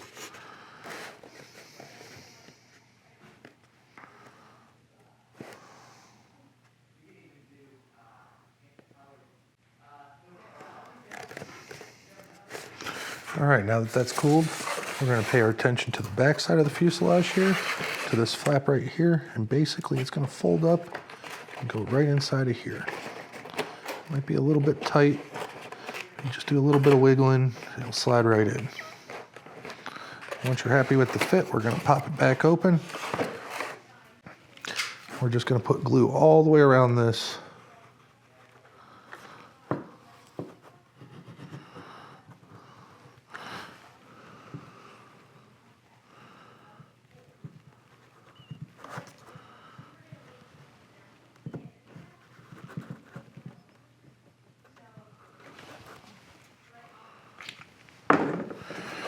We're just going to flip it up like so, push it down on there, and I'm going to reach inside here just to push out on it and get it started.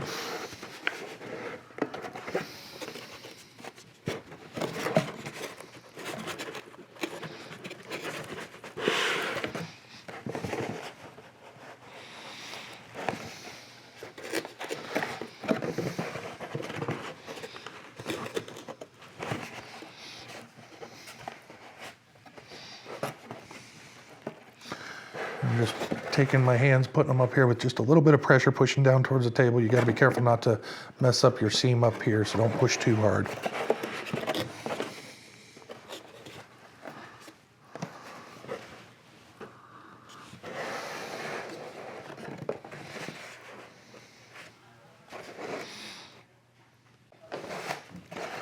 All right, now that we've got that done, we're simply just going to take these, fold them down to the sides, take this top piece, fold it down, give ourselves a little bit of room to access the inside here. Now, if you look inside of here, there's going to be an etch mark that goes around here, across the bottom here, right along here, and here. We're going to take our next former, which is this piece right here, and we're going to slide this in here and see how it fits.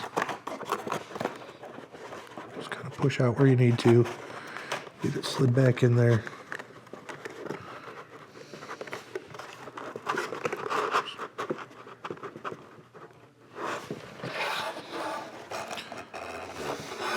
Now, as I'm looking at this, I can see the line right here, and then I can see the line on this side here and along the top here. You want to make sure that you have this pushed back to that line. You don't want it to go back any farther, and you don't want it to be any farther forward. Once you're happy with the fit, we're going to just slide that back out of there, and then we're just going to put a bead of glue all the way around.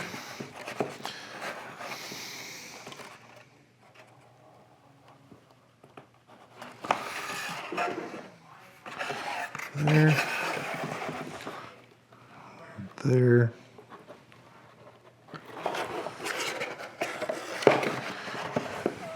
And over to this line, stop,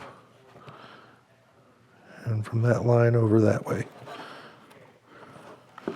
We don't want any glue right in the center section.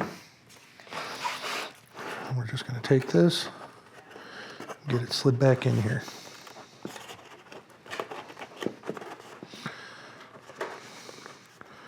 Then take it all the way back to those lines like I explained earlier.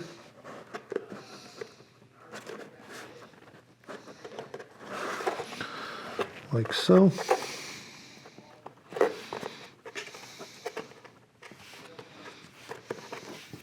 And as you can see, I can see my line all the way around this side, along here.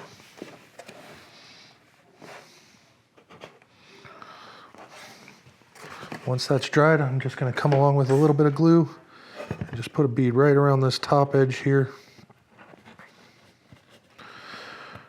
just to give it a little bit more strength.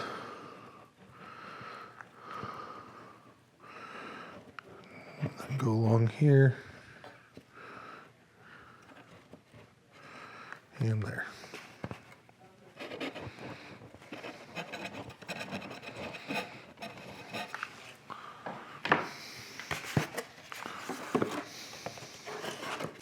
All right, so now our next step is we're gonna have to do this in a pretty big hurry. So you wanna get your glue gun ready, make sure you got plenty of glue in it. And we just wanna take this, line it up here, make sure everything lines up good. And kind of get that memory in your head, because you're gonna have to put this glue in and then glue all this at one time and hold it together. I know it's kind of difficult, but it's the easiest way to do it that I've found. So now that you're happy with that, I'm gonna set this up like this. And I'm gonna put glue right along this edge here.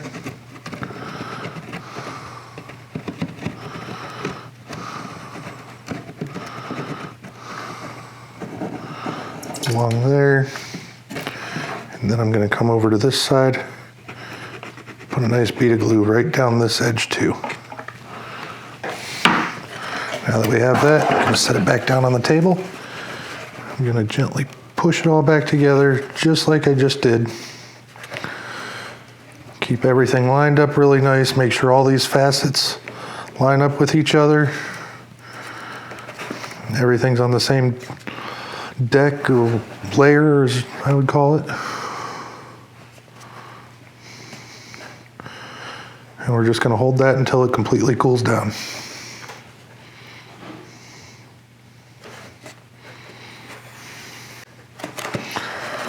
All right, once that's cooled down, we're going to flip this back over now.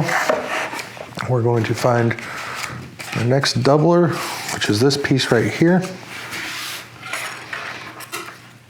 And we're going to go through with a barbecue skewer. Then take the thick side again.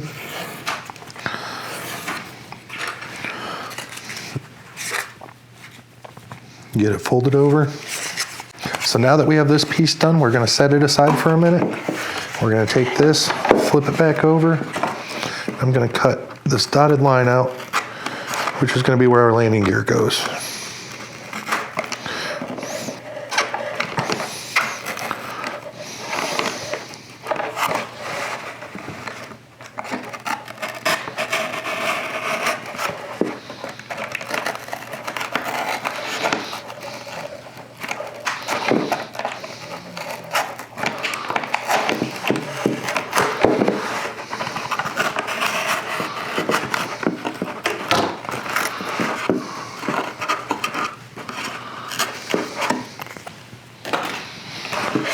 Now we're going to flip it over. We're going to take this piece that we already got ready. We're going to set it down in here. I'm going to push it all the way back against this former here. Once we're happy with the fit, I'm going to pull it back off. I'm going to put a generous amount of glue right down in here. Along this line here, down here, along this line here, and a little bit just closer to the hole. You don't want to get too close to the hole because you don't want glue squirting out into there. I have that. I'm going to just take this, set it right back down in there.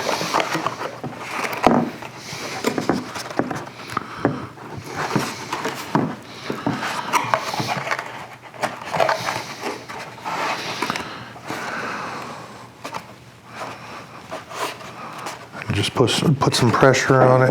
I'm gonna look on the other side and make sure that I don't have any glue squeezing out in here. If you do, just squeegee it out. It's not the end of the world, it'll be okay.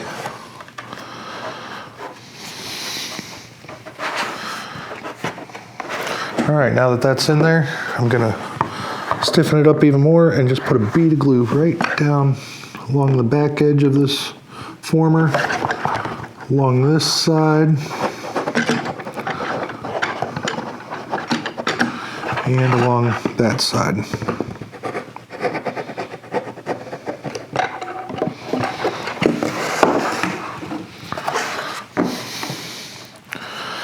Give that plenty of time to cool, and then we'll move on to the next step.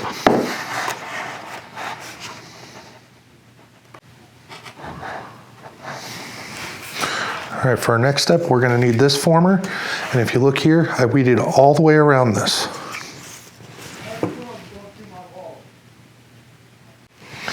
All right, now we're going to take this and we're just going to fit it in here like so. Make sure it fits nice.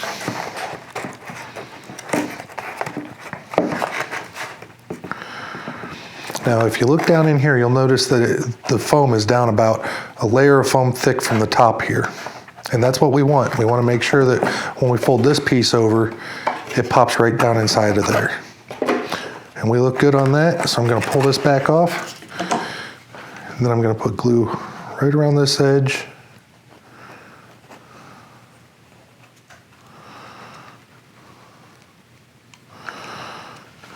And just make sure you don't put any glue on this top area here or here.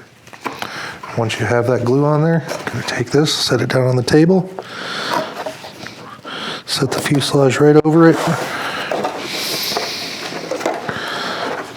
And what I'm doing now is I'm making sure this is pushed all the way down against the bottom of the fuselage.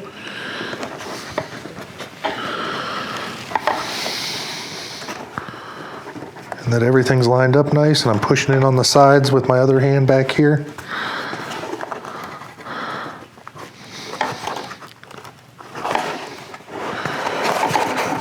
And then we just want to hold it there until it cools.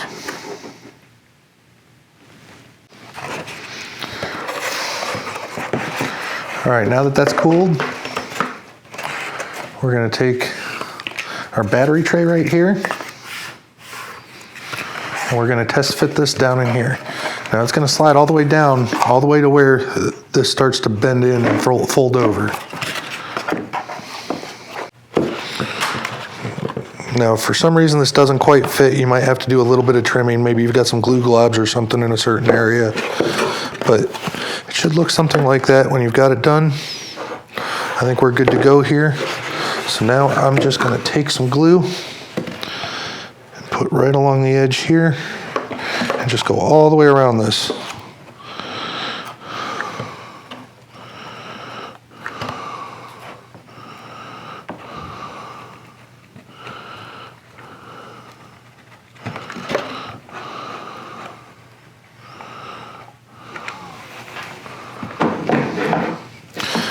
And it's not necessary, but I put a little bit of glue right along this little hole here. And I'm just gonna smear it in with a piece of scrap foam just to kind of laminate those two pieces together. Give it a little extra strength in the nose. All right, now while that's drying, we're gonna set this aside, and we're gonna come over and we're gonna grab our plywood plate that it comes with, and we're gonna cut out our latch for the top canopy. To do that, any of the little tabs holding this stuff together, you just kind of snip like so, and it comes apart pretty easy.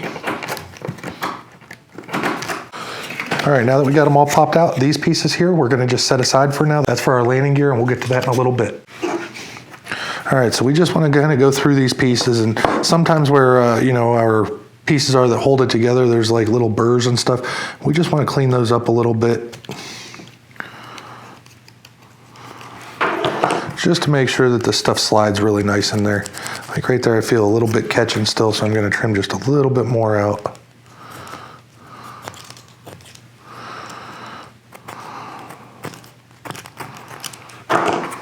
Try it again. There, now it's nice and smooth. I'm going to do the same thing on this piece. Let's see, it's sticking pretty bad, so I just need to come in here and trim out just that little bit of wood right there. Do the same thing on the other side of it here.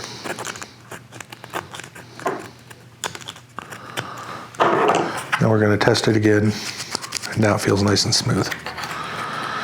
So what I'm going to do is I'm going to take this piece, set it on here, so it's like that. I'm going to take the smaller one, put it on this side, like so. Then I'm going to take this piece over here, and this piece over here. When you look at this, you want to make sure that these little curves right here and right here are opposite of each other. And once you have that, this big flat plate is towards the latch part that you hold on to. We're going to get our CA. So we're just going to take a little dab, put it right down here. Make sure you have your kicker on hand too. It's very helpful in this situation because you do not want to glue this thing together. If that happens, you're pretty much out the latch and you're going to have to get a new one. We take some kicker, spray it on there. Right now I'm just kind of tacking it in place to hold everything together. I'm going to flip it over, do the same thing on the other side here.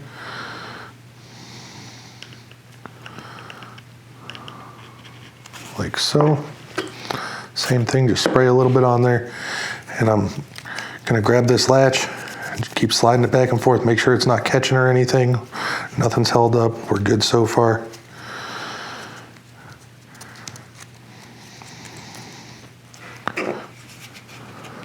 Now I'm going to apply some glue all the way along this seam now. And once again, you want to kind of do this in a hurry so it doesn't seep through and get on that center piece that we want to be able to move freely.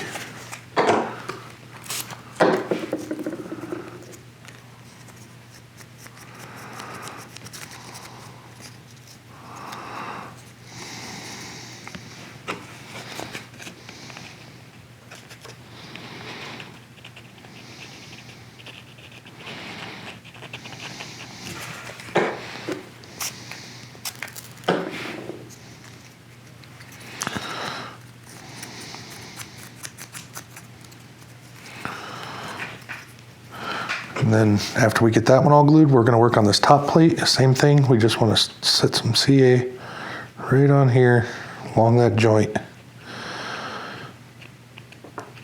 Try not to put too much on because we don't want it to seep all the way through and glue this center section together.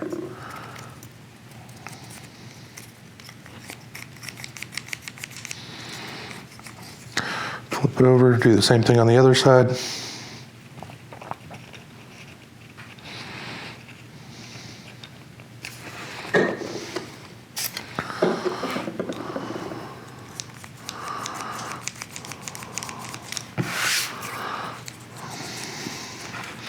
Then I'm just going to put a little bit of glue on the top here too.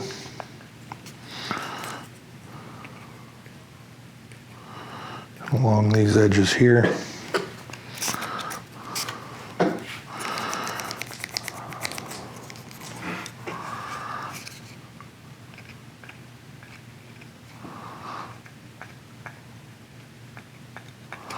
I just want to make sure this thing's good and strong, it doesn't come apart. All right, now that we have that, we need to get a rubber band out of our kit. And in this case, we're gonna take this rubber band, we're gonna stretch it out here like that, and then we're gonna put a knot in it. Basically right in the center.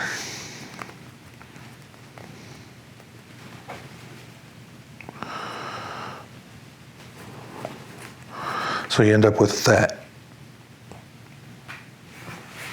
After we have that, we're simply going to cut one side of it off, like so. And then we're going to put it right on here and double it up like that.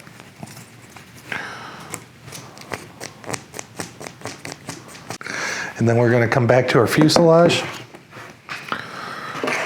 And this is actually going to go right in this little box up front here.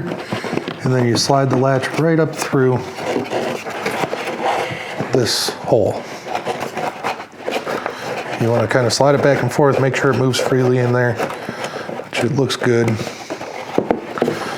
Once you're happy with that, we're going to take this. We want this piece of plywood here to be towards the front of the latch. And if you look down in, you can see where it slides. You want to make sure that's lined up good right there. And once it's lined up good, we're going to come in here like so. I'm just going to take some glue, basically pour it down on top of there to secure that in place, making sure not to hit the slide or anything along those lines, because we don't want to run into problems with glue in our latch so it doesn't move. It's a little tricky to get in there.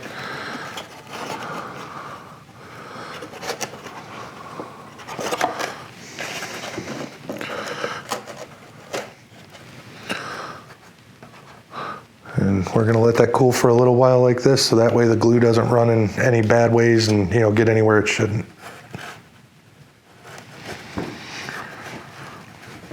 Okay, so now that we've got our latch in, we make sure that it moves freely. We're going to focus our attention on this front piece here, and we're just going to fold it down here. Get it shoved down in place. Make sure it fits in there good. Oops.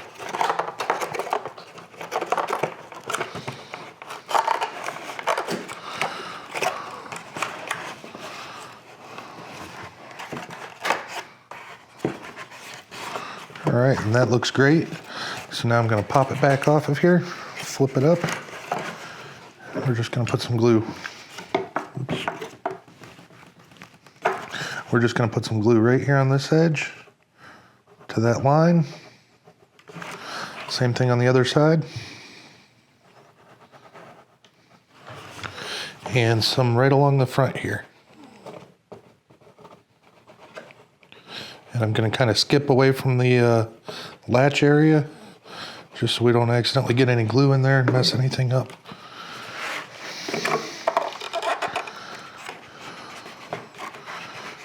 Very carefully push this down, make sure the paper's pushed all the way back against the foam in that area.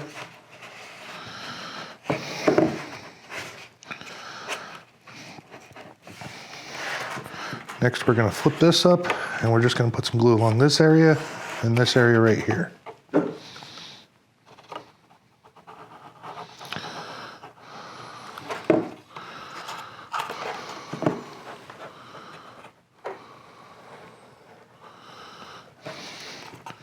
Then I'm going to come down here and put some glue right along here.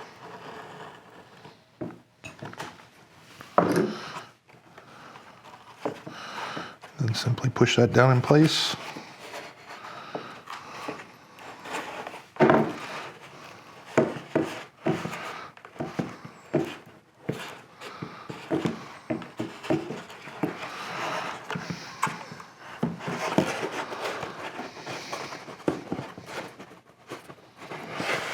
Now we're going to come back here and start working on the wing area. Now to do this, we're going to put some glue on this piece and fold it over. So I just want to check and make sure it fits in there good. Everything looks great there.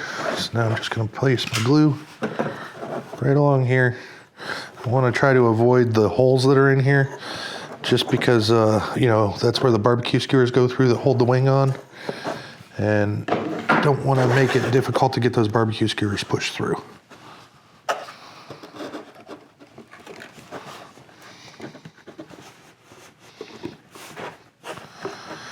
Make sure it's nice and straight. Open it up and look in here and make sure your holes line up with one another.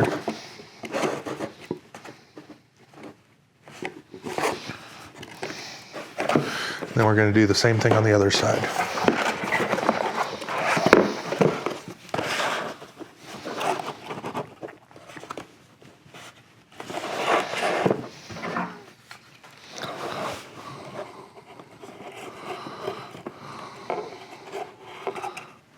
Some glue along there, a little bit on the paper down there just to hold the paper down. Flip it over.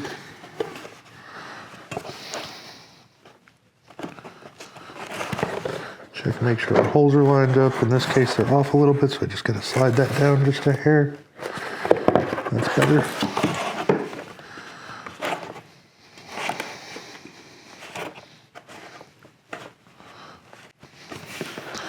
We're going to flip this up like so. We're going to take this score line right across here and snap it. And then check for fitment like so there. And that looks great. We'll flip it back up. I'm going to put glue right along this edge here.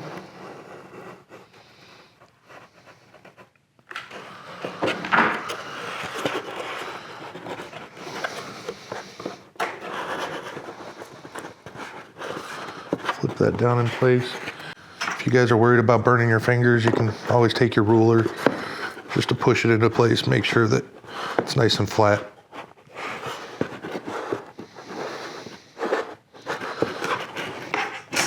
After that cools down, we're just going to flip this up. We're just going to put some glue right along this corner here, a little bit on this paper, and same thing on the other side over here. Same thing, push it down in place. I'm going to take my ruler, just push down right here and make sure it's nice and flat.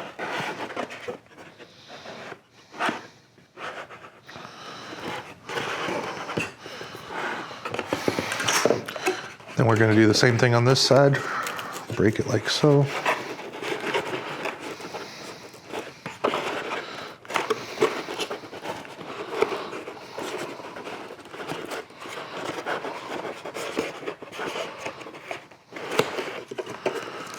Flip that up, put glue right along there. Oops. Along here, and along this side.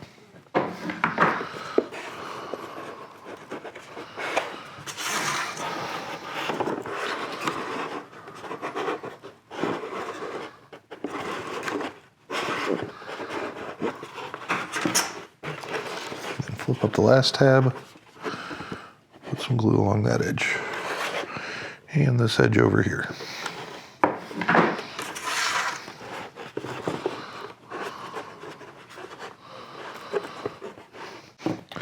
All right, now that we have that done, we're gonna turn our attention down here to these little panels. We're gonna pop those out, and this is where our landing gear goes. And this one on this side, like so. Those out of the way. And now we're gonna just set this aside for a moment, and we're gonna get our plywood piece here that looks like this. I'm gonna break this apart, and we're gonna simply, there's an arrow on here that goes towards the front, and you want that pointed upward. So these pieces are gonna go in here just like so, and like so. And we're gonna simply just CA these in place.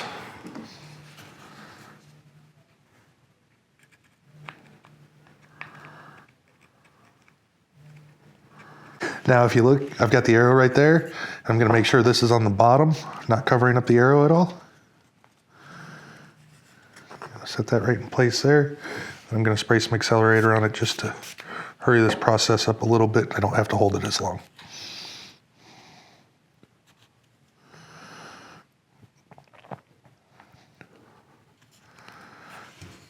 After that is cured, I'm just gonna come along and put some extra CA on here just to reinforce this.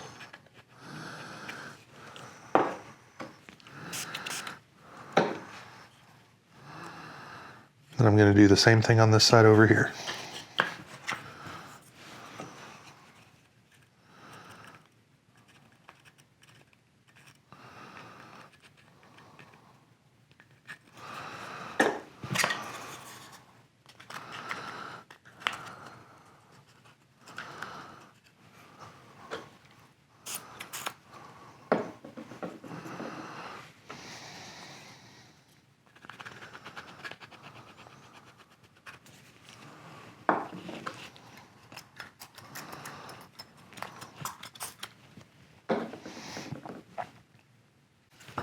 Now that we have that, we're going to bring our fuselage back over. And if you look down inside here, you'll see that there's some score lines right here and right here.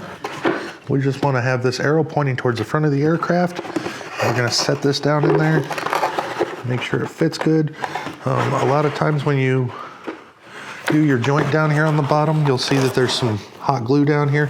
I'm just going to scrape that out so that way it's not impeding this from sitting flat on the bottom of the aircraft.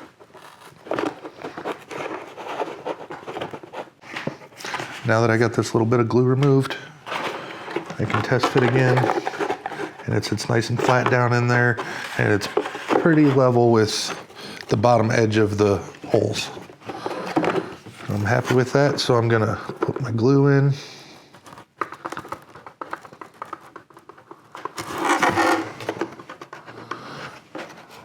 Right where the plywood's gonna be touching.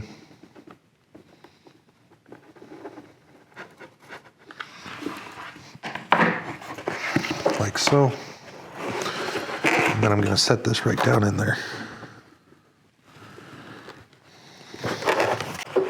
It's gonna look like that. After I've done that, I'm just gonna come along and put a little bit of extra glue along these joints to make sure that it's in there nice and tight.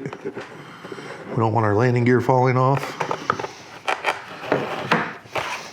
All right, now that we've done that, we're gonna move on to the next piece, which is gonna be the nose here. I'm just gonna kind of set this off to the side right at the moment and find my next part, which is gonna be this piece right here. We need to weed out all around here, all around here. Then I'm gonna take my barbecue skewer, the small end first, open up these cracks.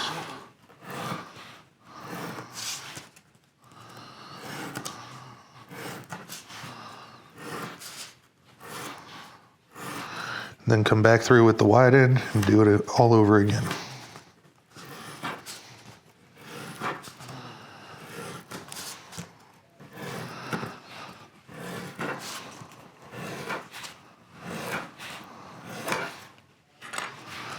And we're just going to fold these up, get their memory going in the right direction.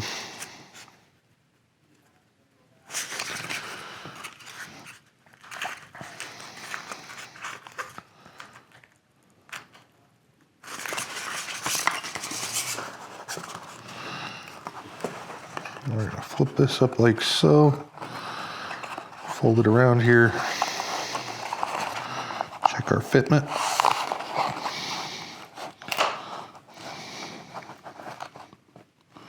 Which looks really nice.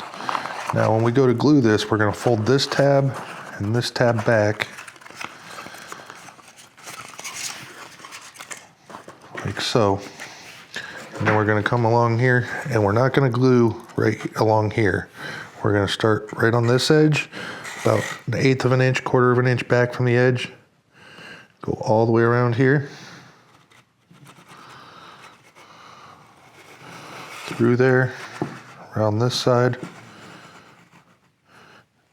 around here, and stop about 1/4 of an inch back from that seam. Then we're gonna take this, set it up like so. Make sure I'm pushing down against the table. So bring it around. And then I'm gonna close this door up just to check for my fit. Like right here, if you see, I've got a little bit of a gap down there. So I gotta squeeze it together a little bit more down towards the table. Like so. And then we're gonna hold it until it cools. All right, now that that's cooled down, I'm gonna open these back up. I'm gonna put glue right along this edge here and along one of these edges. Like that. Now the one that I put glue on, I'm gonna lay down first and then bring the other one into it.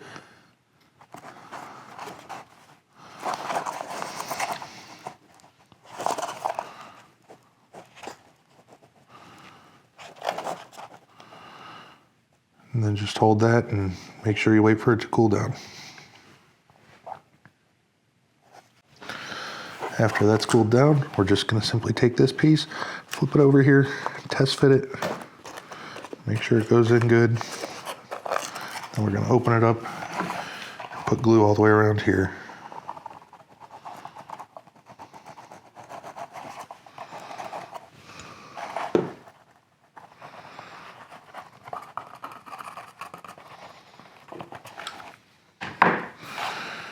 Close it back up and then flip it over and set it down on the table.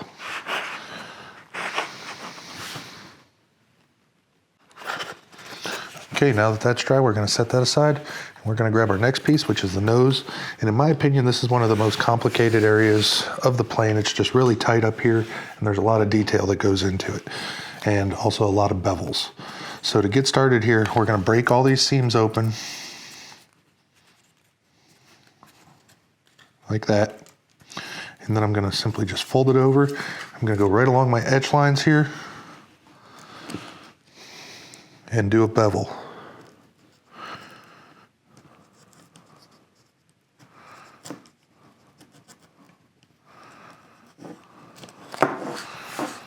We're gonna do that on the other side, same way.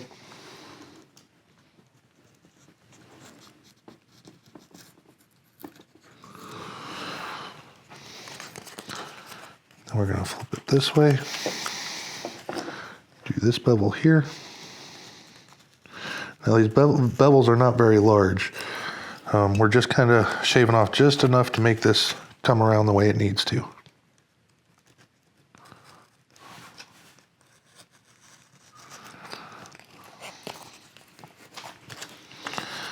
Then we're going to flip it over and do the next one.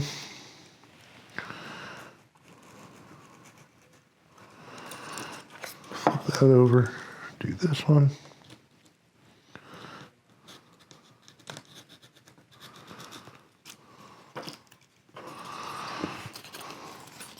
Flip it over again, like so.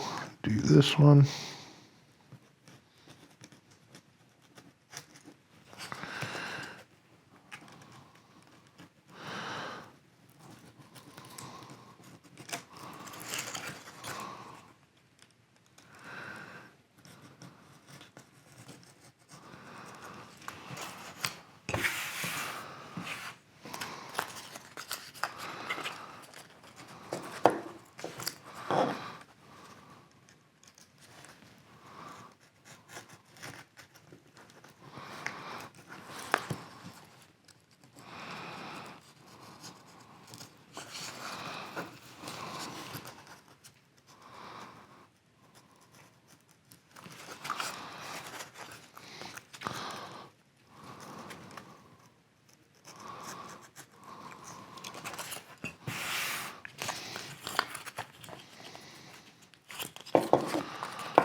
And that's what you end up with.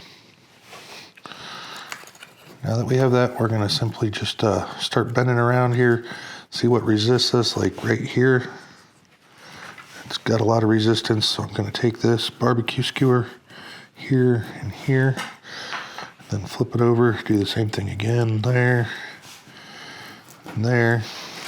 Then we're gonna try it again.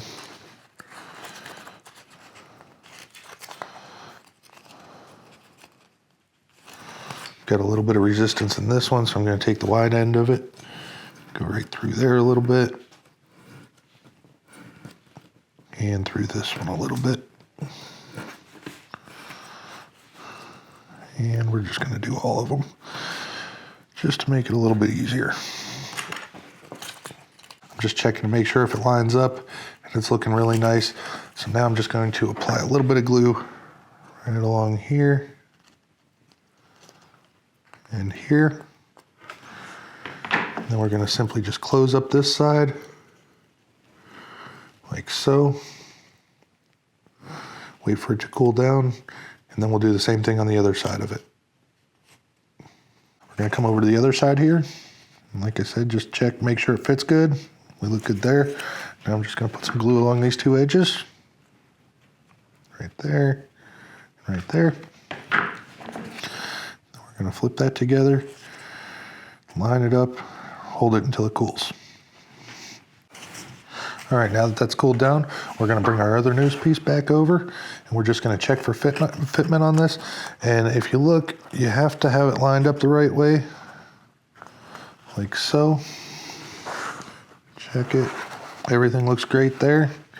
So now I'm just going to flip this over, and we're just going to put some glue right around this edge.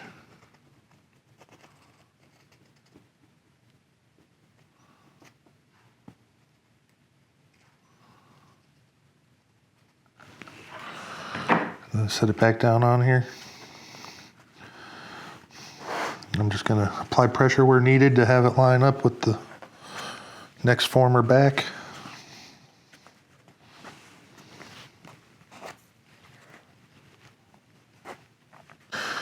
Okay, now that that's all cooled down, we're going to bring our fuselage back over, and we're just going to check for fitment here.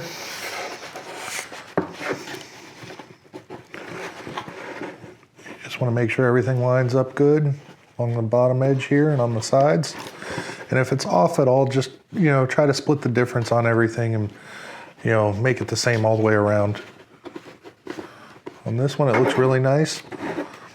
So now I'm just going to take this back off, and we're just going to put a bunch of glue up here on the top of this nose, like so. Set this back down on there. And like I was saying, just make sure that everything lines up really nice.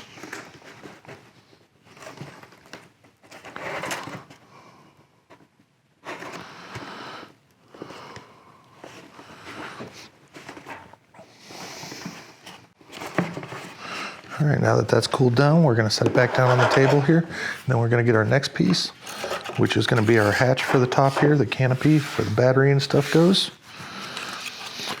And we're going to do the following here. We're going to weed out this channel, all the way around here, all the way around here, and then this channel here. And then we're going to bevel here, bevel here, bevel here, bevel the outside here and here, bevel here and here, and bevel along this edge here.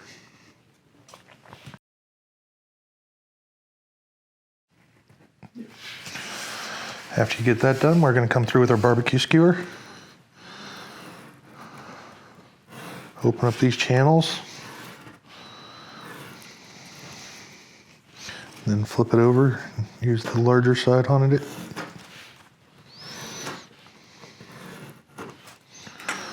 Then we're just going to simply fold these around to start to get the memory of it.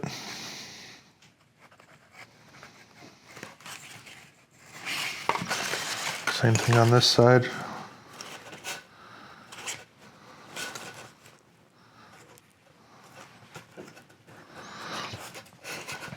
Now we're going to take it over to our fuselage here. We're going to do a test fit. We're We're just gonna simply take this, set it right down in like so.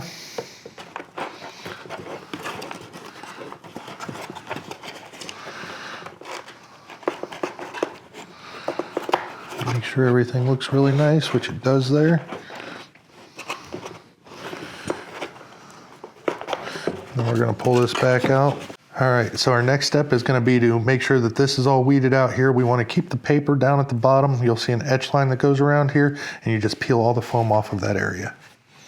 And after you have that, you're gonna get your piece of plywood that we set off to the side earlier from when we made our latch. We're gonna test fit it down in here. And we just wanna make sure the slot lines up with the paper down below. And we're happy with that, so now I'm just gonna put some glue around the inside edge of this wall, like so. And then set this right down in there. After that's cooled down, we're gonna come back up, set it back in our airplane, just like when we test fitted earlier. You usually have to take your latch and slide it back, push down on this to get it to slide through.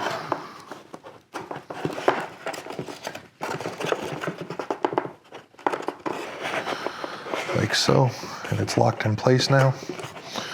We're lined up in the front, push down all the way. Now, I'm gonna spin this around here. We're gonna take this piece, simply fold it back like so. Make sure everything fits and lines up. Looks really nice. Now that we have that, we're gonna open this up. I'm gonna put a line of glue right along this edge here, like so. And then I'm gonna come up to this one, do the same thing right along here. I'm gonna continue this all the way around the side here, up here. Same thing on this side. Like that. And then we're gonna put some glue right along here as well. Then we're gonna simply just fold this back over like we just did. We're gonna hold that until it cools. You wanna be careful on how much glue you actually put on this. You don't want it to squeeze out and glue this piece in place.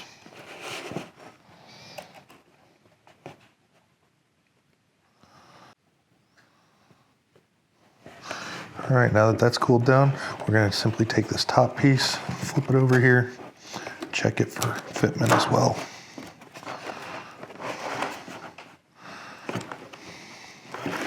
Everything there looks really nice.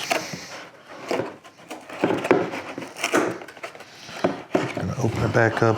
I'm gonna put some glue along this edge. We wanna be careful not to get any by the latch.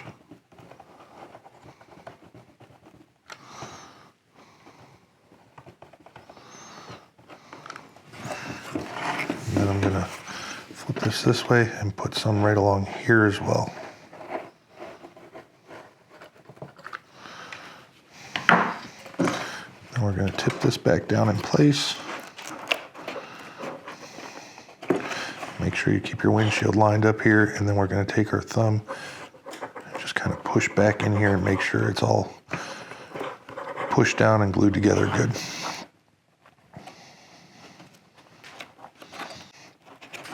After that's cooled down, we're just going to lift this tab up right here.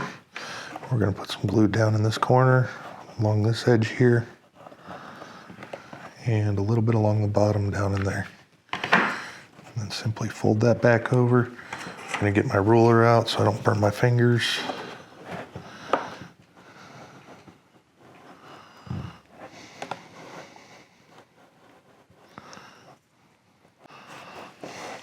And we're going to do the same thing on this other side over here. Put some glue along this edge, down in that channel, and then a little bit on the front here. Flip it back over, grab a ruler, do the same thing, just apply some pressure, like so.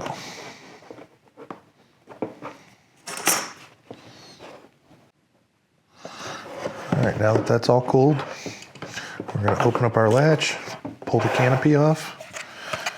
I'm going to set it down on the table like so, and then we're going to get a piece of barbecue skewer. We want to cut off about an inch or so. Usually if you take your knife and just kind of go around the whole thing like that, you can take it and break it off. We want 2 of those.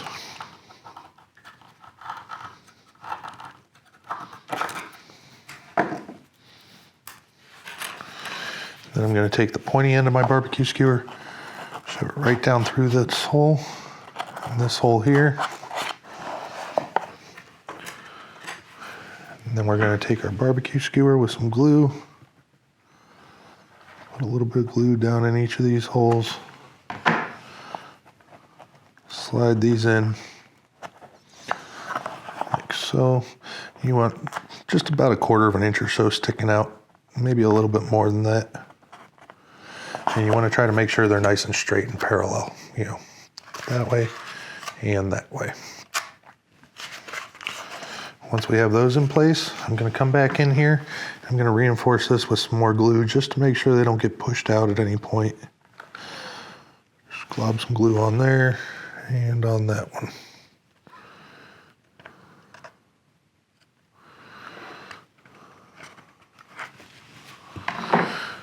Then we're going to let that thoroughly dry. While that's drying, we're going to come over here with our pointy end of the barbecue skewer. Just open up these holes a little bit on our fuselage.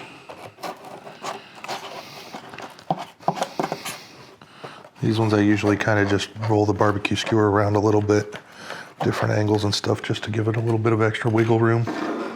Now that our pins have cooled down, the glue's nice and hard, simply just line it up with our holes up front here. If they don't line up quite right, just kind of push it through, make it fit. And then we're gonna gently push this down in place. And that completes the front end of the fuselage. So we're just gonna set this aside for now. And we're gonna move on to our tail, which include these pieces here. First, we're going to start off with the rear stab, and we're going to break this apart, cut a bevel on this edge here, break this apart and cut a bevel on both sides of this line. We're going to come over to the rudder here, break this apart and cut bevel on both sides of this. And then on here, we're going to peel the foam off here and put a bevel on this edge along here and here. Then we're going to come over and do the exact same thing on this side. Peel the foam here, bevel here, peel the foam here, and bevel here. Once you have that, we're going to set the rudder pieces aside and concentrate on our stabilizer. We're just going to simply take this and fold it over. It's going to have quite a bit of resistance. And we just want to make sure that it lines up with our back edge here. We don't want it sticking past at all.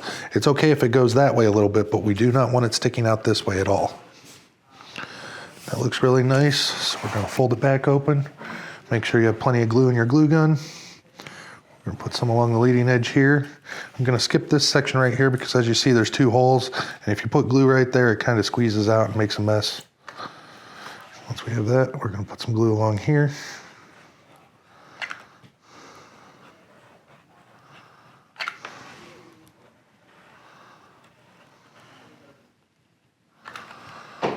And then we're going to simply just fold it back over. Once again, make sure that we're not over our line. Just apply good pressure until it cools.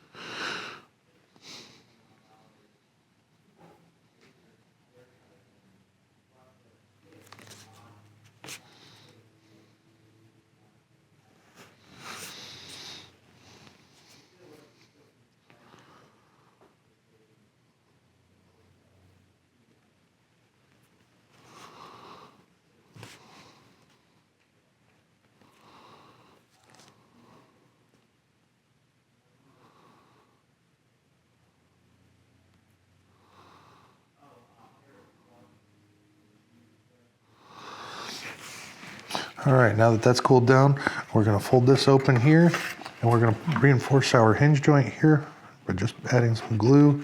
Make sure you have a scrap piece of foam handy. Just squeegee it off after you get the glue on.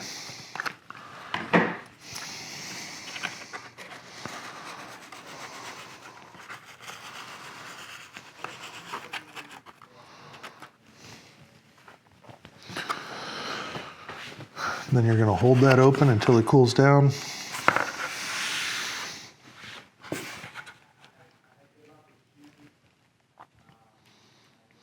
Once that's cooled down, we just want to check and make sure that it doesn't have any obstructions, no resistance or anything along that line. All right, we're good on that. So now we're going to turn our attention to the rudder. All right, now with our rudder, we're going to start off with this piece here, and right in the center seam, we're just going to crack that open, fold it over on itself like so. Make sure our alignment is good. We want to make sure this all aligns in here, the corners here and here line up. Everything looks great there. So now we're going to flip it back open. Make sure you got plenty of glue in your glue gun. We're just going to put glue along here.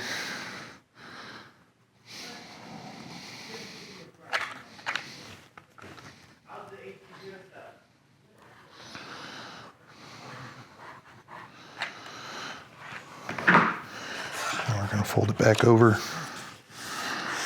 Apply good even pressure along the whole thing, wait for it to cool down. All right, now that that's cooled down, we're gonna bring it over our next piece of the rudder, and we're just gonna set this right on top of here.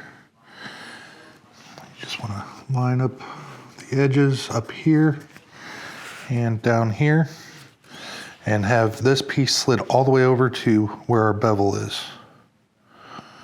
Like so. Everything looks great there.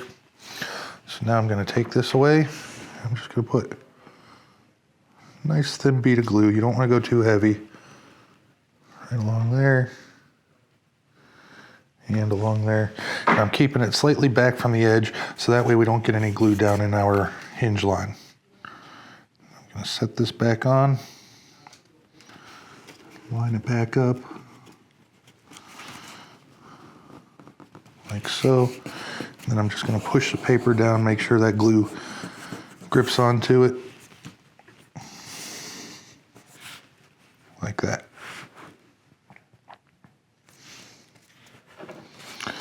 Now that we have that, we're going to fold this piece over.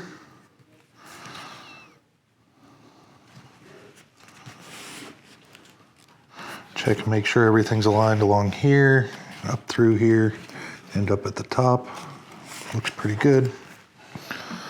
So now we're going to apply glue along here.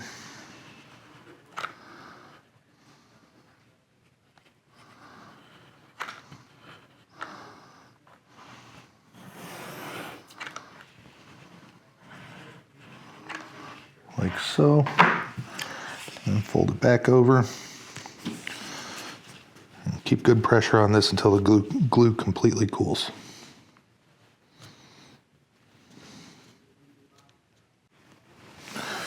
All right, now that that's cooled down, we're going to check and make sure that we have good movement out of our hinge line.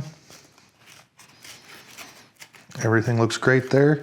So now we're going to bring our rear stabilator back, and we're going to test fit it on here. And it's just as simple as lining it up and sliding it through. A little wiggling action going on.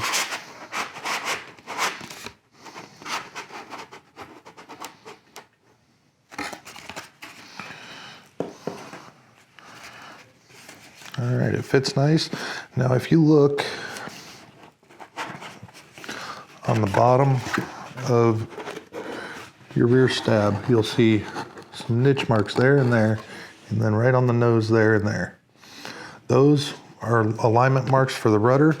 We want to slide it over so it's just barely to it, like so. So the one line's just starting to get covered. And then we want to get our square over here. And we're going to take some glue, right here. Flip it over and put some right along the top as well. And then we're going to gently slide this over so that it lines up with our marks.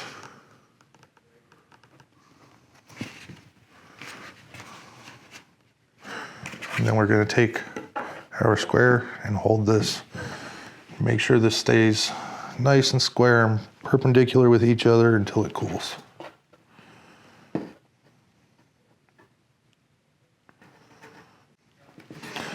All right, now that that's cooled down, I'm just going to come along and reinforce this a little bit with some more glue. Just right along this edge.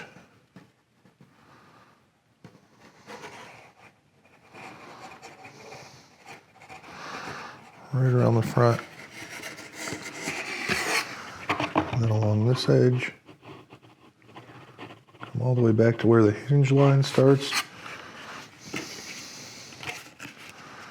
And we should be good.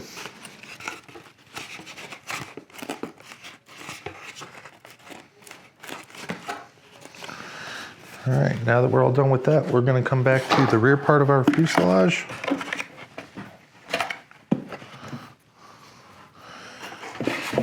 I have this sitting up here on the table. I'm going to simply just slide this down into place.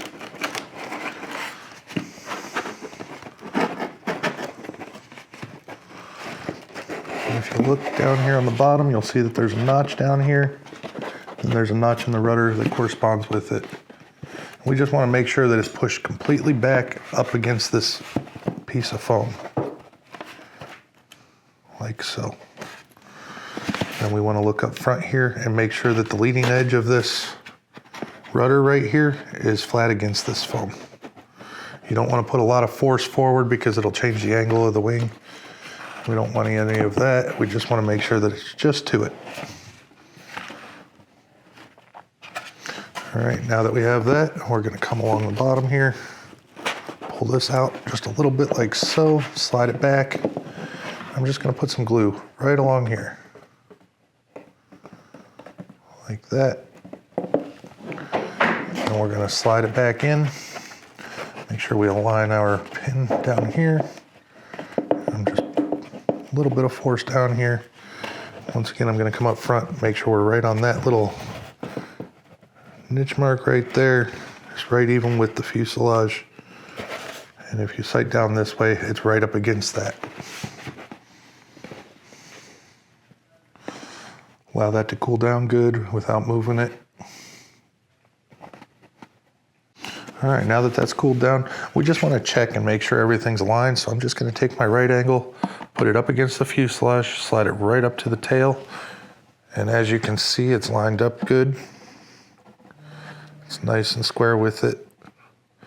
If it is off a little bit, sometimes you can just kind of twist and push a little bit and it'll end up creasing stuff in the way it needs to go. But we are right on here. Couldn't be happier with that. So now that we know we're good there, I'm going to take some glue, put along the back edge here, along this seam here.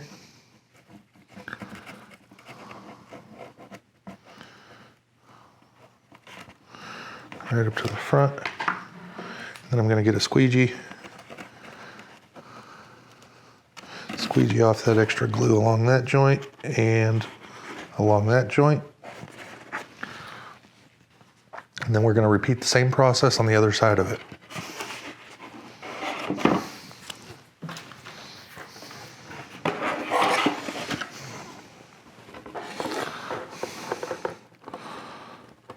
Along here. And along there. Once again, come through with a squeegee just to clean it up, make it look nicer. We're going to give that plenty of time to cool down. We don't want it moving on us at all. If you want, you can kind of come back with your square and double check everything, make sure nothing moved. Perfect there.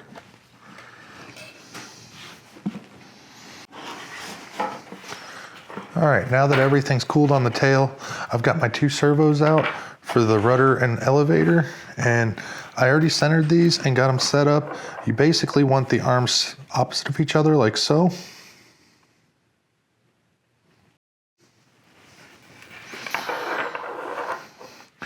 And then we're gonna add a servo extension onto each one of these. Once again, you always wanna make sure that you've got your wires lined up with the correct colors. Then I'm just gonna put a little dab of glue on here and do the same thing on this one.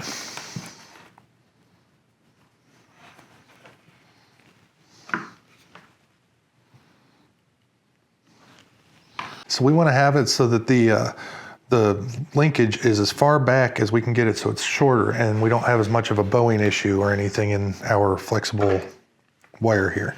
So I'm going to take the servo that goes in here, and as you can see I have this as far back that way as I can get it to the tail. I'm just going to stick this right through that hole like so. Feed it on in there.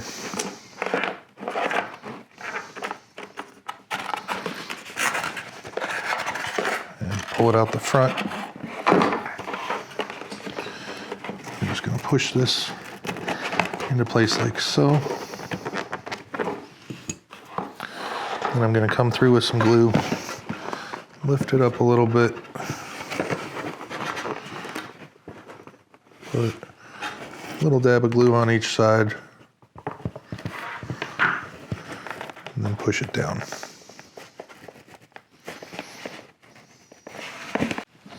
We're going to do the same thing on the other side with the rudder.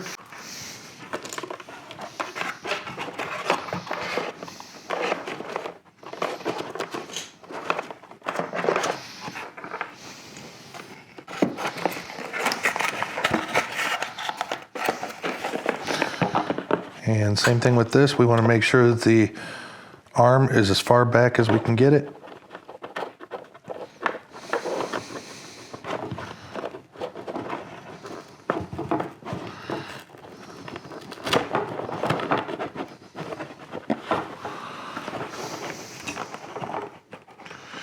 Pull it out a little bit, put a dab of glue on both sides,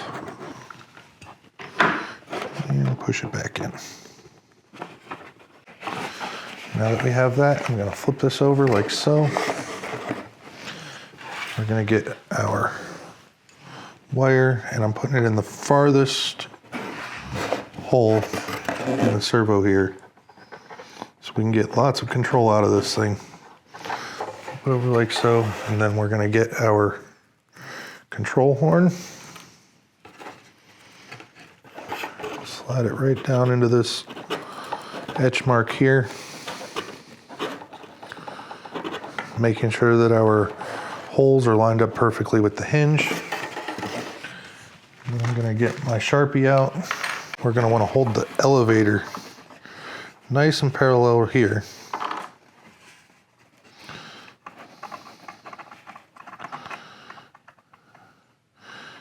And then I'm just going to put a little line right where I need to bend it.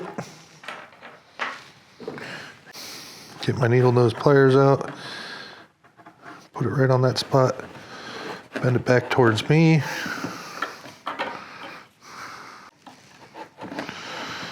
That way. And that way. And then cut it off so there's about 1/8 of an inch sticking out past. Once you have that, I'm going to pull my control horn back out, put it in the farthest out hole, like so. Do a test fit, make sure everything looks good. Make sure we're lined up down here at the end. That looks perfect. I'm going to pop it back out, put my glue right down in that crack, and stick that back in.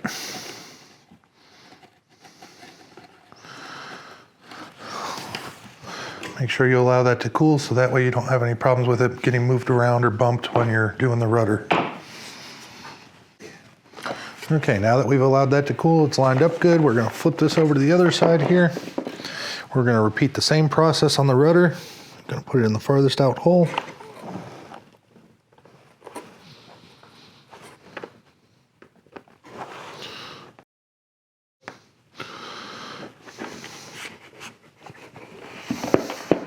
so. I'm gonna get my control horn out here.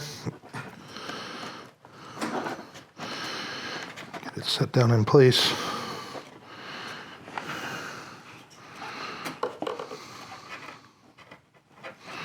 I want to make sure that the rudder's nice and lined up. I'm looking right down it to make sure it's squared up.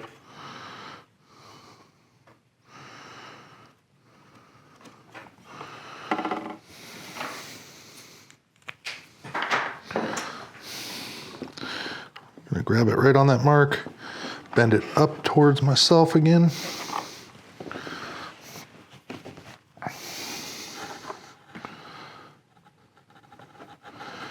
Then out away from me, and then spin it around like so.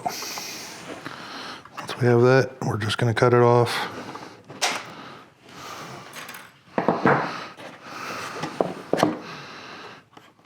Slide that back in. Check for alignment. It looks really nice. And I'm going to put some glue down in this crack.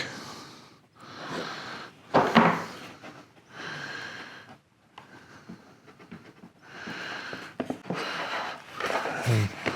I'm just kind of sighting down it here, making sure that it's nice and parallel with the front of the rudder.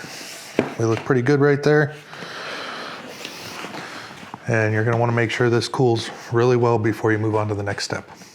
All right, so our next step that we're going to move on to is our landing gear for our Twin Otter. And we're going to start off with this plate right here, one of the wheels. They're 2.75-inch wheels that are included in the kit, but if you're scratch building, you want 2.75-inch wheels. Now to get started, you have two pieces of wire. There's a medium and a thick. We're going to start off with the medium. We're going to get a pair of pliers and we're going to flip this 3D printed piece over. And if you look at the back here, you'll see that there's a flat part that goes across and there's a hole in each side. You can use either one, just depending on which side you want it to go on. It doesn't really matter. But we just want to set it in there like that and put a line close to the end right there,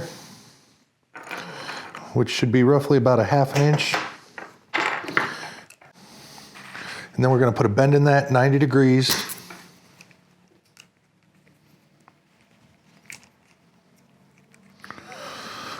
A lot of times if you have a vise or something along those lines, it makes this a whole lot easier, especially when dealing with this heavy landing gear wire. I'm sure you guys are well aware of that. And then we want to test fit it right down through here.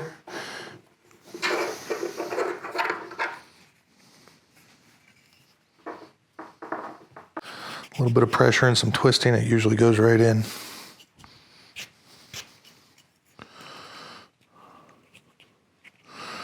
All right, I actually bent it a little bit past, so I'm just gonna slide this out of here.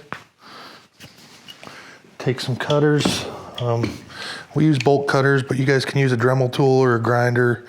This stuff's kind of a pain to cut, unfortunately.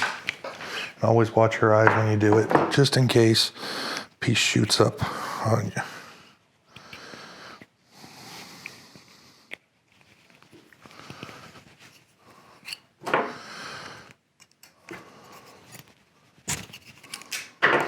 We want to have it slide down in like so. And if you look at it, you want to have a nice right angle here and here. And I'm a little bit past that right now. So I'm just going to grab this thing, kind of tweak it a little bit till it lines up good like so. Now that I have that, I'm actually going to take some CA, put right down over that, spray some accelerator on it.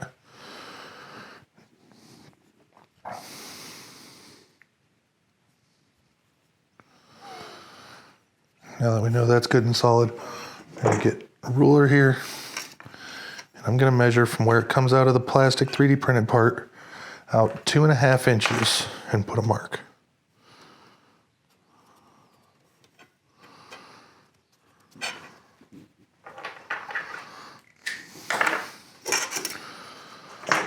And then at that mark, we're going to take it and bend it over 90 degrees. I usually go a little bit past and then bring it back. That way it gives it a nice sharp angle. It's gonna look like that. Now that you have that, you're gonna slide your wheel on.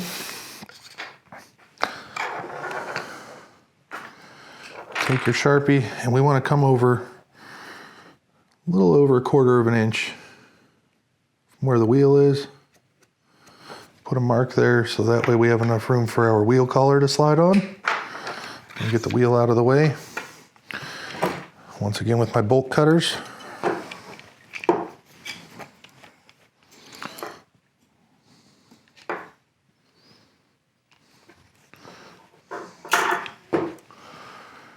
Come back and cut it like so.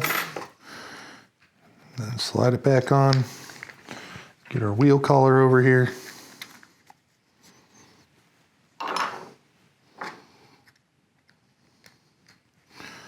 Tighten that down on there. Just make sure that it spins freely, nothing's binding up.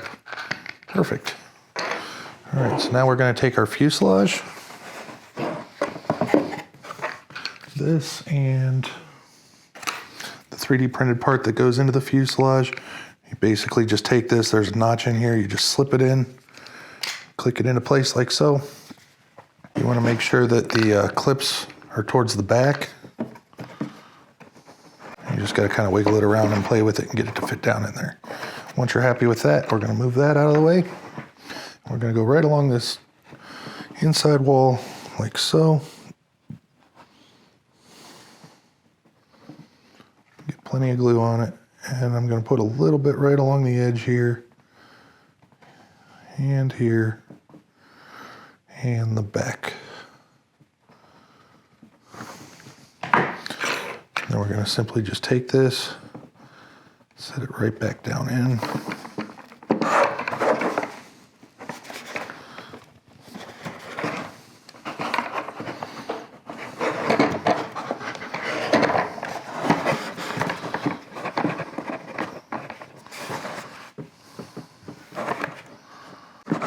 Once that's good and dry, then you'll see you can easily take the landing gear off if you need to get into it for something, like if you break something, or we have floats coming out too. So if you guys want, make sure you keep checking on the store. We're gonna have floats available for this, and they're gonna simply just be able to clip right into place just like the landing gear does.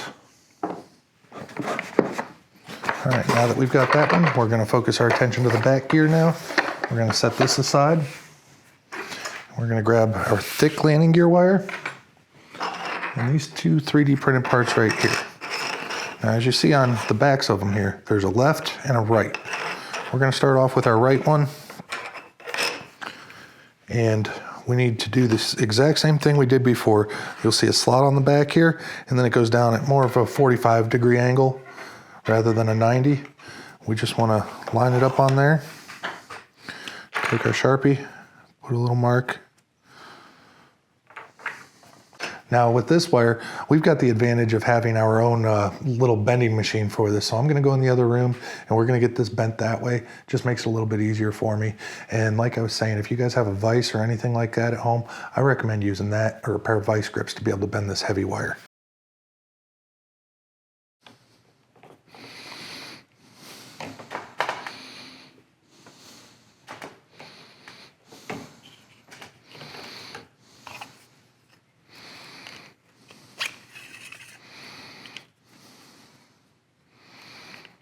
This has actually bent out too far, so I have to bend it back a hair.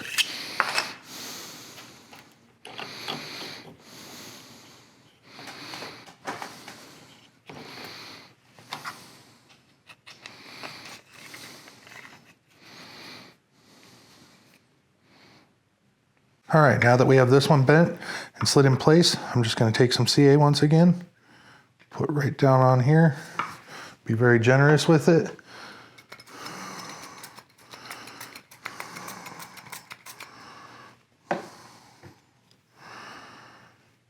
All right, once that's dried off, we can measure from the end of our 3D print here once again, 2.5 inches.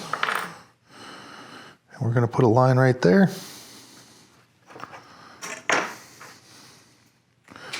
Then we're gonna go out and we're gonna bend this the exact same way we bent up here at roughly a 45-degree angle to get our tire parallel with this.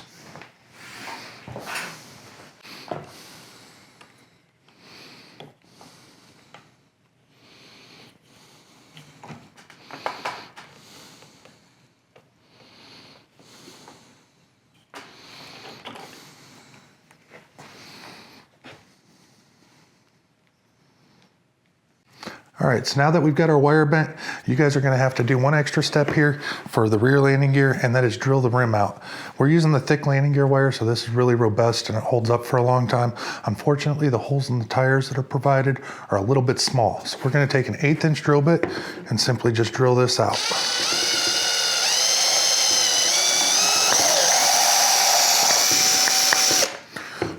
Like so. And then you'll be able to slip it right over.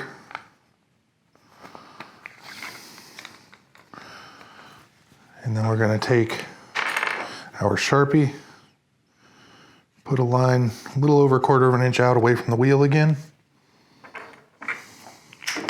Slide our wheel back off.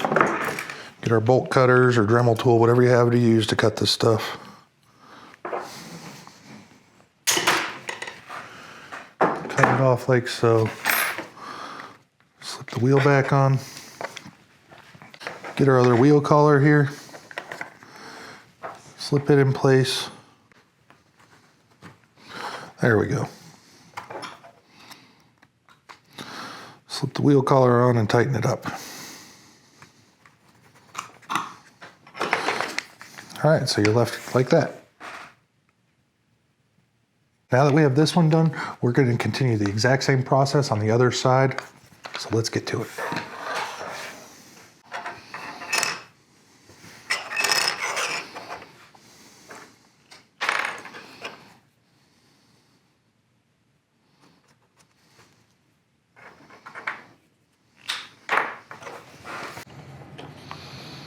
Now, if you guys are serious builders and do this a lot, you may actually want to look into getting one of the benders that we have.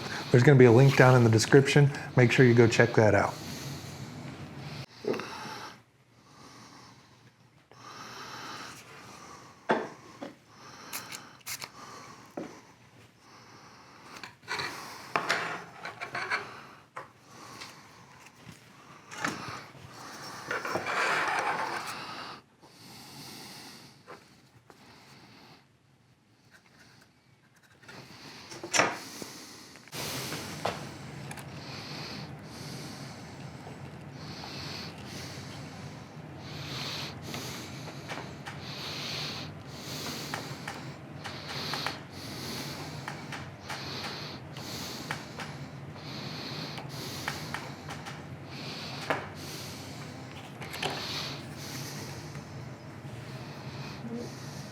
You good? Mm-hmm.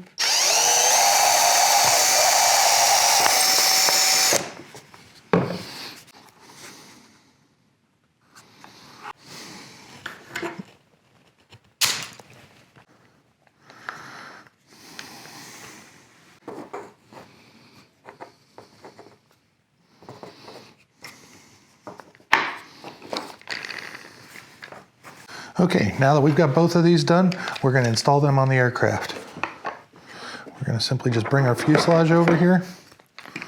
The right one goes on the right side. We're going to slide it in the slot, tip it up, and line up our holes in our plywood down here.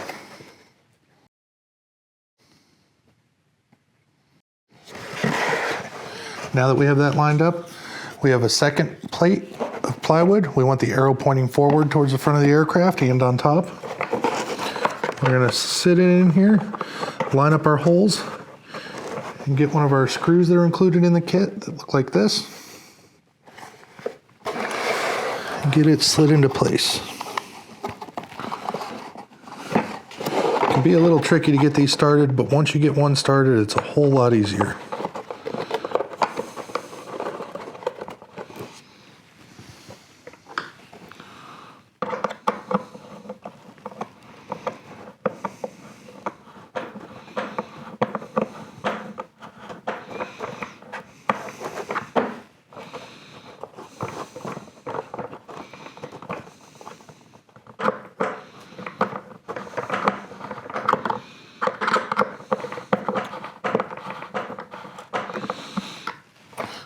Okay, we've got one of them started. I did not tighten it up.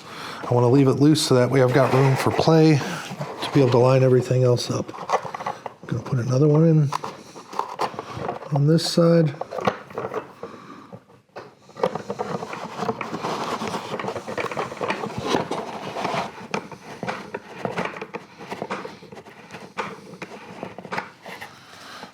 And once I have those two started like that,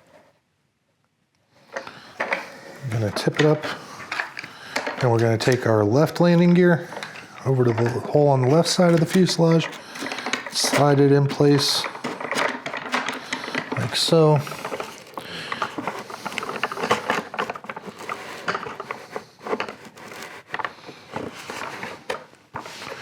Grab another screw, get all the holes lined up.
Okay, now that we have all 6 of those screws put in, we're going to focus our attention on putting the front of the fuselage and the rear of the fuselage together.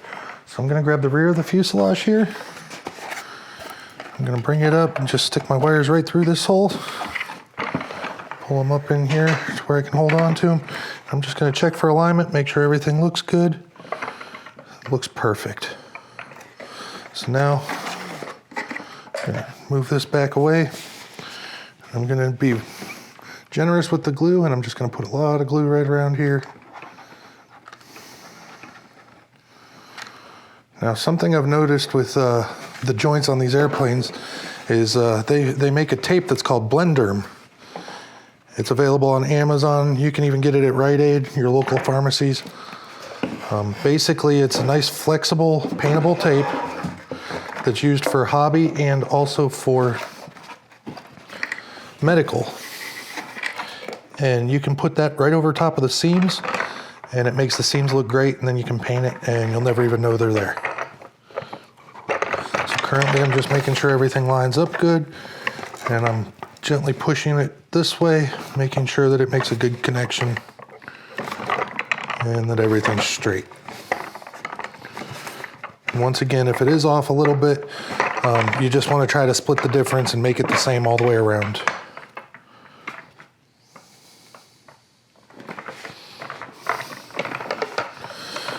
And we're going to hold that until it completely cools. All right, now that that's cooled off, we're going to gently just set the tail on the table. We're going to get our barbecue skewers, and we're just going to find these holes right here, shove it through on that side, and then I'm going to come through from the other side, do the same thing. This time I'm going to continue on all the way through, like so.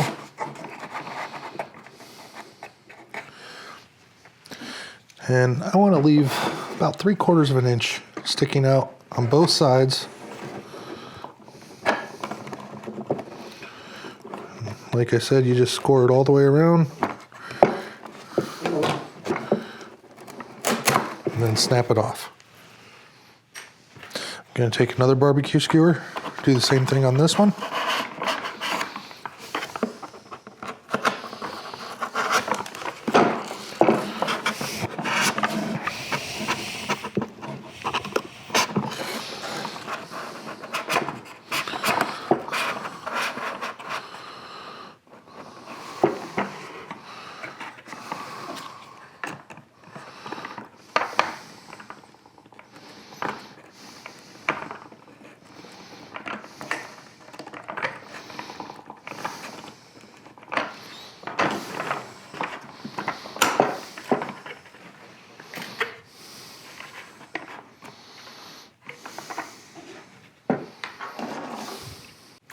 All right, so now that we've got our barbecue skewers in, we're just gonna take our fuselage and set it aside for a few moments.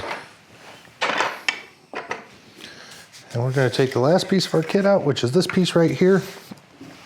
And to get started, we need to weed out this area around here, here, around here, here, and around here.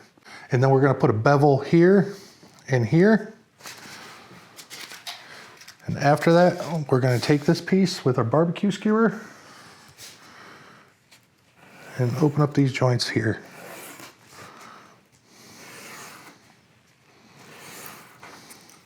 And then we're gonna take the larger end of a barbecue skewer, go through it one more time.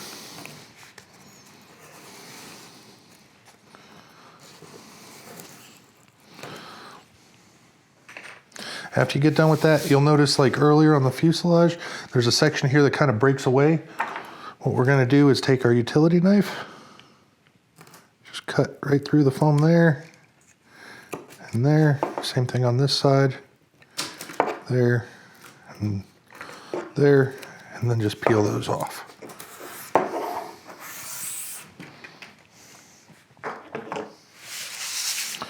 And we're gently gonna take these and just kind of get the memory going in it, pushing it up gently. We don't want to make any creases or wrinkles in it.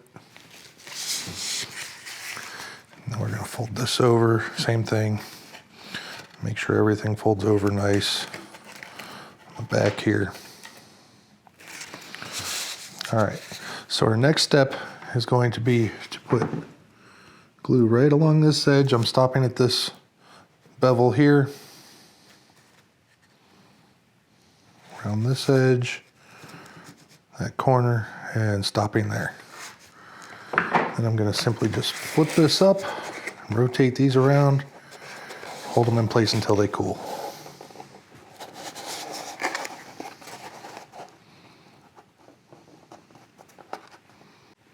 Now that that is cooled, I'm going to do the same thing to the other side over here. I'm going to put some glue along here,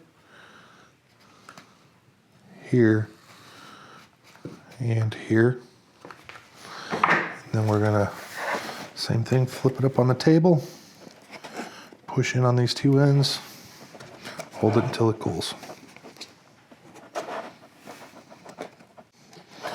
All right, now that those cooled, you're gonna see this edge right along here sticks out just a hair past here and here. So we're going to take our knife, just do a nice little bevel right along that edge, just so it doesn't hold up the foam or anything when we go to do our next steps. Now we're going to take this, fold this over, like so. Make sure everything fits nice.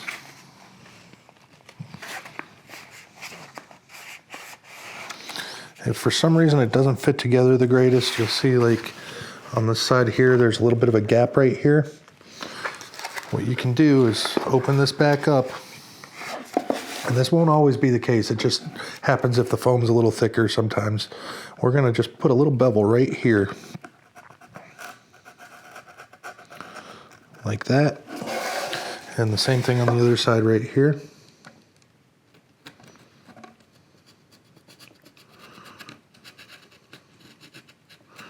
Like that. And we're going to check again and see how it fits.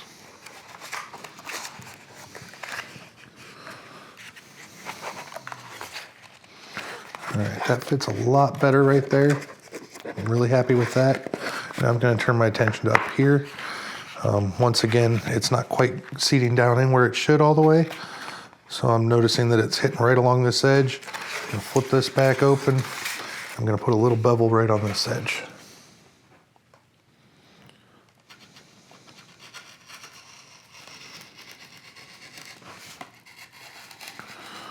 Like so. And check it one more time. And it fits really nice now. All right, so I'm going to open this back up. We're going to put glue along this edge here. Right here.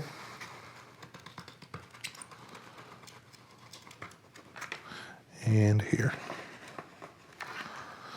Fold that over.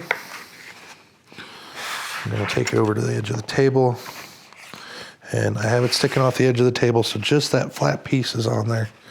I'm going to push it on the sides and apply just a little bit of pressure downwards. I'm going to let that cool down, and then we'll move on to the next step. All right, now that that's cooled, we're going to take it, flip it back over, lift this part up, and we're going to put some glue right along this edge here, and this edge right here. Same thing, we're going to tip it down. On this one, I'm just going to kind of push in right here. If you don't have enough glue in there, you might have to take and just add just a couple drops right in there. I'm going to grab my ruler so I don't burn my finger. We're going to just gently roll that right in there. And I'm going to look at the other side. And it's the same way, so I'm going to get a little bit of glue down in this joint.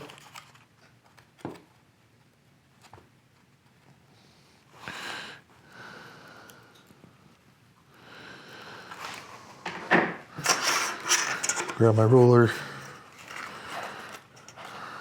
Just flatten it out, make it look nice. And then we're going to flip this open. We're going to put glue all the way around this last part. Make sure you get some on this paper.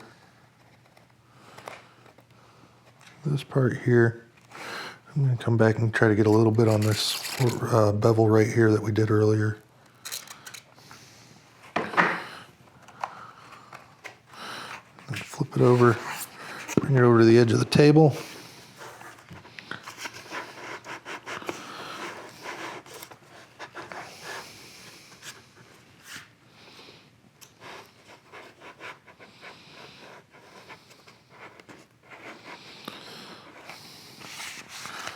All right.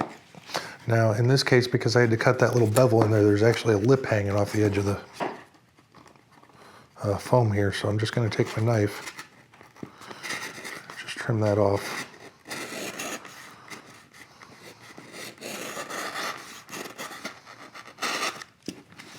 Like that. All right, now that we have that done, we're going to bring our fuselage back up. And we're just going to check our fitment on this and make sure that it fits on here. It's usually pretty tight the first couple times. Slide it down in. Make sure all the edges line up. That looks really nice. So now we're going to pull it back out of the way. We're going to grab our wing.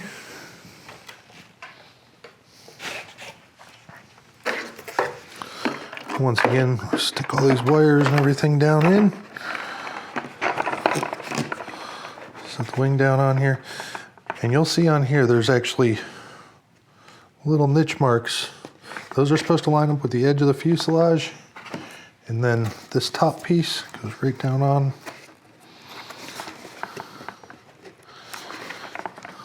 Like so. Everything looks really nice. I'm very happy with the fit.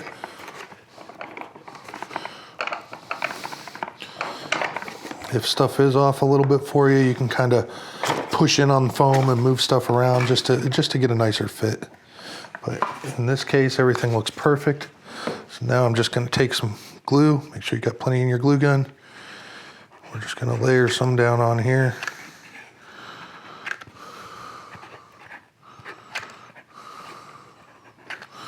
Like that. And then quickly take this back over, slide it back down in, make sure your wing's in the right spot and you're lining up your little niches.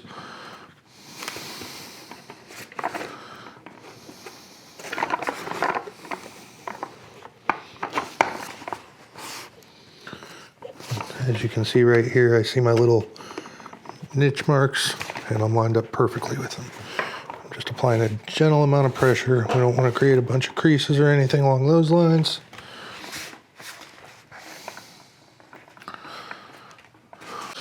Give that a little bit to cool down here, and then we'll move on to the next thing. Okay, so now that this is cooled down, there's a couple other steps here. One of them is putting your receiver in. You're gonna wanna take your wing back off, hook up your receiver. There's plenty of videos out there on how to do it. I'm not gonna bore you guys with it. And after that, you're gonna put your wing back on, and we're gonna take our rubber bands, and you should have 4 rubber bands left in your kit. We're gonna just set them right down on the barbecue skewer like so. I'm gonna cross this one.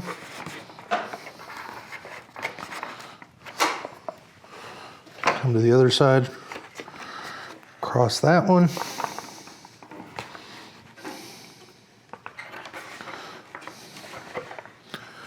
Then we're gonna put one from here up to the front on this side.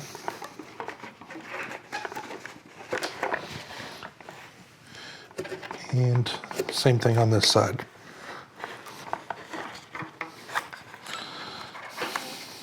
Okay, so once you've got your wing mounted on, your receiver in, you're gonna wanna hook up your battery, check the rotation of your motors, and then you're gonna use the prop that goes with that motor on that motor.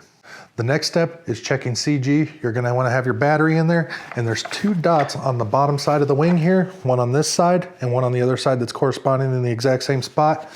We just wanna put them in, or put our fingers on there and hold it in the air and see what it does. Right now, the tail's on the table and it's staying on the table, and that's because we don't have our battery in there. So we're gonna open up this hatch, take our battery.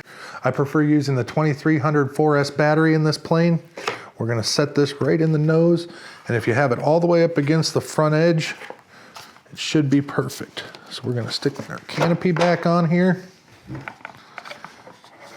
get our fingers back on our dots, hold it, and look at that, it's balanced perfect. Now that we're happy with where our battery's at, we're gonna open this back up, and we're gonna put our Velcro right down in here underneath of where the battery was sitting.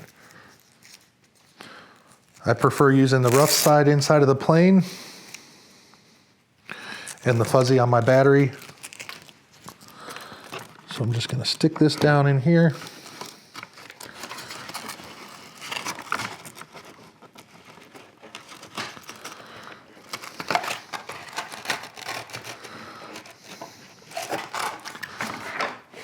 And right there's what it'll look like when you're all done. All right, so now we've got this thing ready to go fly. We're gonna take it out for a test flight, and then we're gonna come back in, pretty this thing up, put some paint on it, some decals. We'll see you in a little bit. Okay, so we just got in from making our maiden flight with the plane. It flew phenomenal, couldn't be happier. So now we're gonna get on to adding all of our accessories, including our window decals and a couple other things in the near future that you guys might wanna add to yours. Okay, to get started with this, we're gonna start on the front windshield. And if you see here, they're kind of set on here the way that they actually go on the plane, at least as far as the front windshield goes. We're gonna make sure it fits like that and it looks great. So now I'm gonna take one of these off, like so. I'm gonna bring it over here to the plane. I'm gonna line it up right on this edge over here first.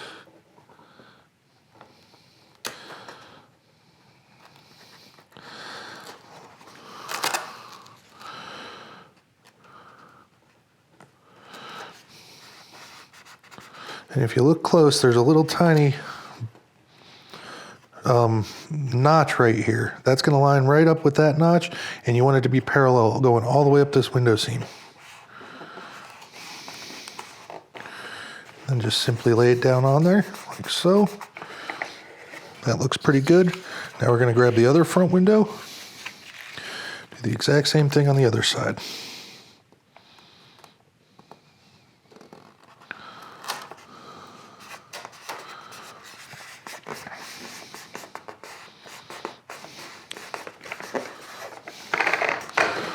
All right, now that we've got the front window decals on, we're gonna move over to the side here. Okay, we're gonna start off with this piece. I'm gonna pull it off. We're gonna bring it right up here. Line it right up with this edge. That point right there comes over to that point. We're just gonna lay it down on there like so. Then we're gonna grab this next piece.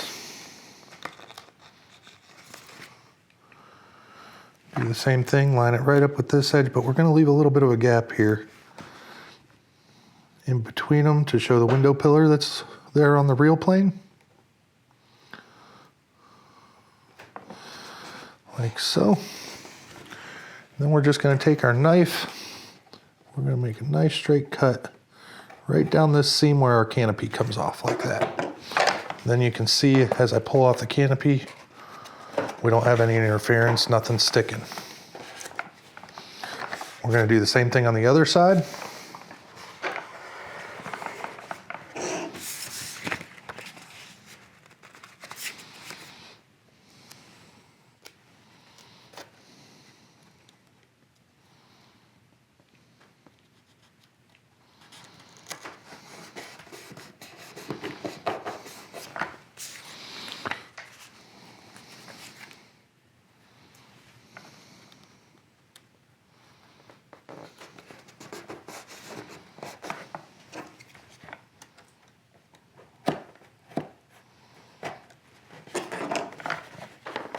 After we got done with those ones, the next things are gonna be these little square ones.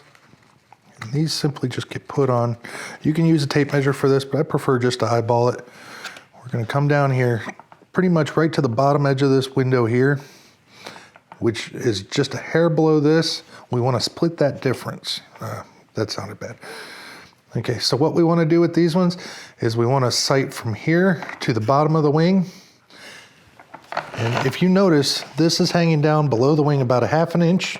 We want to go in between that and the wing. So we're going to go about 1/4 inch up from here. And put it right about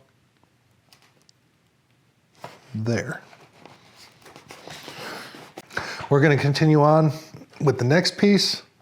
And I'm going to come back about 1 inch, same height, put it right there. I'm going to keep them as straight as possible. Then the next one will go underneath the wing, same height, about 1 inch back from the leading edge of the wing, right there.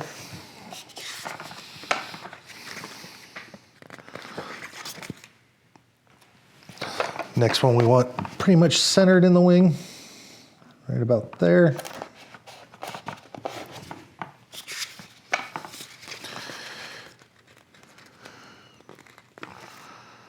And the last one, we want about 1 inch forward from the trailing edge of the wing. So right about there. All right, now we're gonna flip over to the other side and repeat the exact same process. All right, so now that we have our window decals and everything is done on the airplane, there's one last option I wanna go over with you guys, and that's wing fences. They're included in the kit. They're optional, you don't need them. It can help a lot with stall characteristics and just the way the plane handles at lower speeds, and it also slows it down a little bit overall. Now these ones here are for the front, and it's completely optional if you even want to put them on. I've noticed on the full scale airplane that on the front wing, they seem to be more towards the center, and sometimes they have one in the center and one towards the outside, like so. And you can just measure over from the end of the wing and just keep it consistent. And then on the back, I've noticed that they only put these on the float option plane, but they have wing fences that go on the back as well.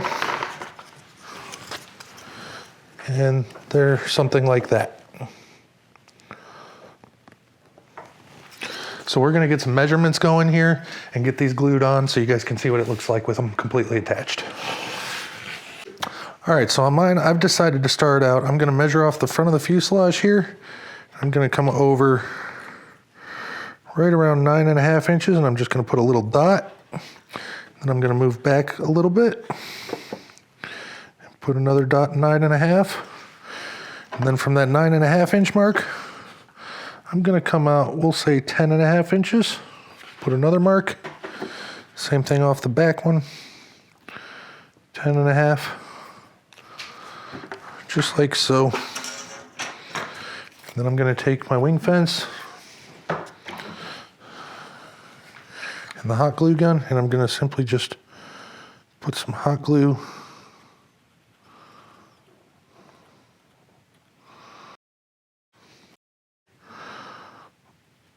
put some hot glue right along there. Carefully set it right down on top of that dot on the front, and then push down in the back. We're just going to hold it until it cools. All right, now we're going to move on to the next one. Same thing, we're just going to put a bead of glue right along the bottom edge of this.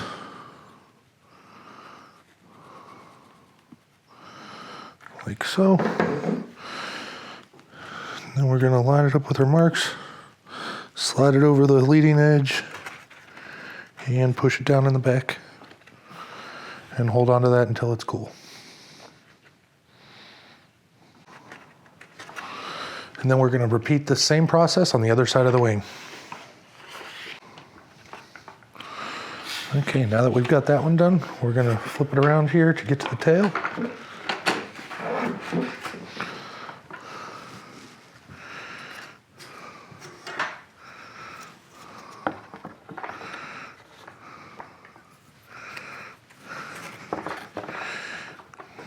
And I'm going to take this out to 5.5 inches, put a dot, 5.5 inches, put a dot. I'm going to simply just take this, we're going to put some glue right on this bottom edge here. And if you look at this, you'll see there's a rounded part here that goes towards the front. And we're going to take this right to our hinge line, just a hair in front of the hinge line, set it down on there. Then we're going to get our right angle and line it up on here just to make sure we're nice and straight up and down. All right, now that we've got that one, we're going to move over here to the other side and do the exact same thing. All right, now that that's dry, we're going to flip the plane over and do the same thing on the bottom.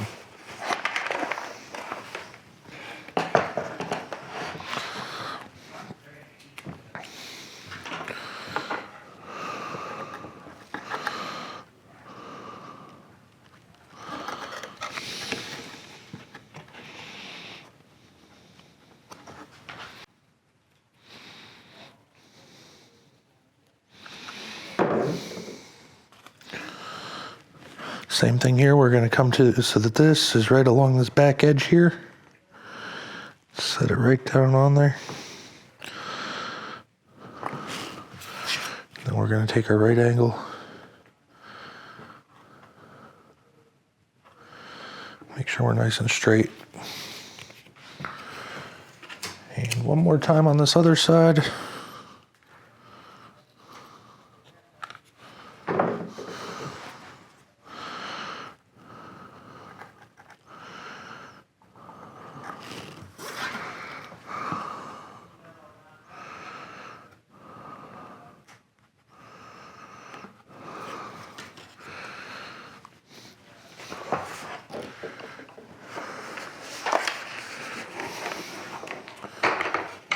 And there you go. All right, guys, thanks for joining in on this build video. I had a great time with you. Now, if you want, you can check out all the available floats and other accessories for this plane that are going to be available in the store, and also our decal kits. So until next time, we'll see you.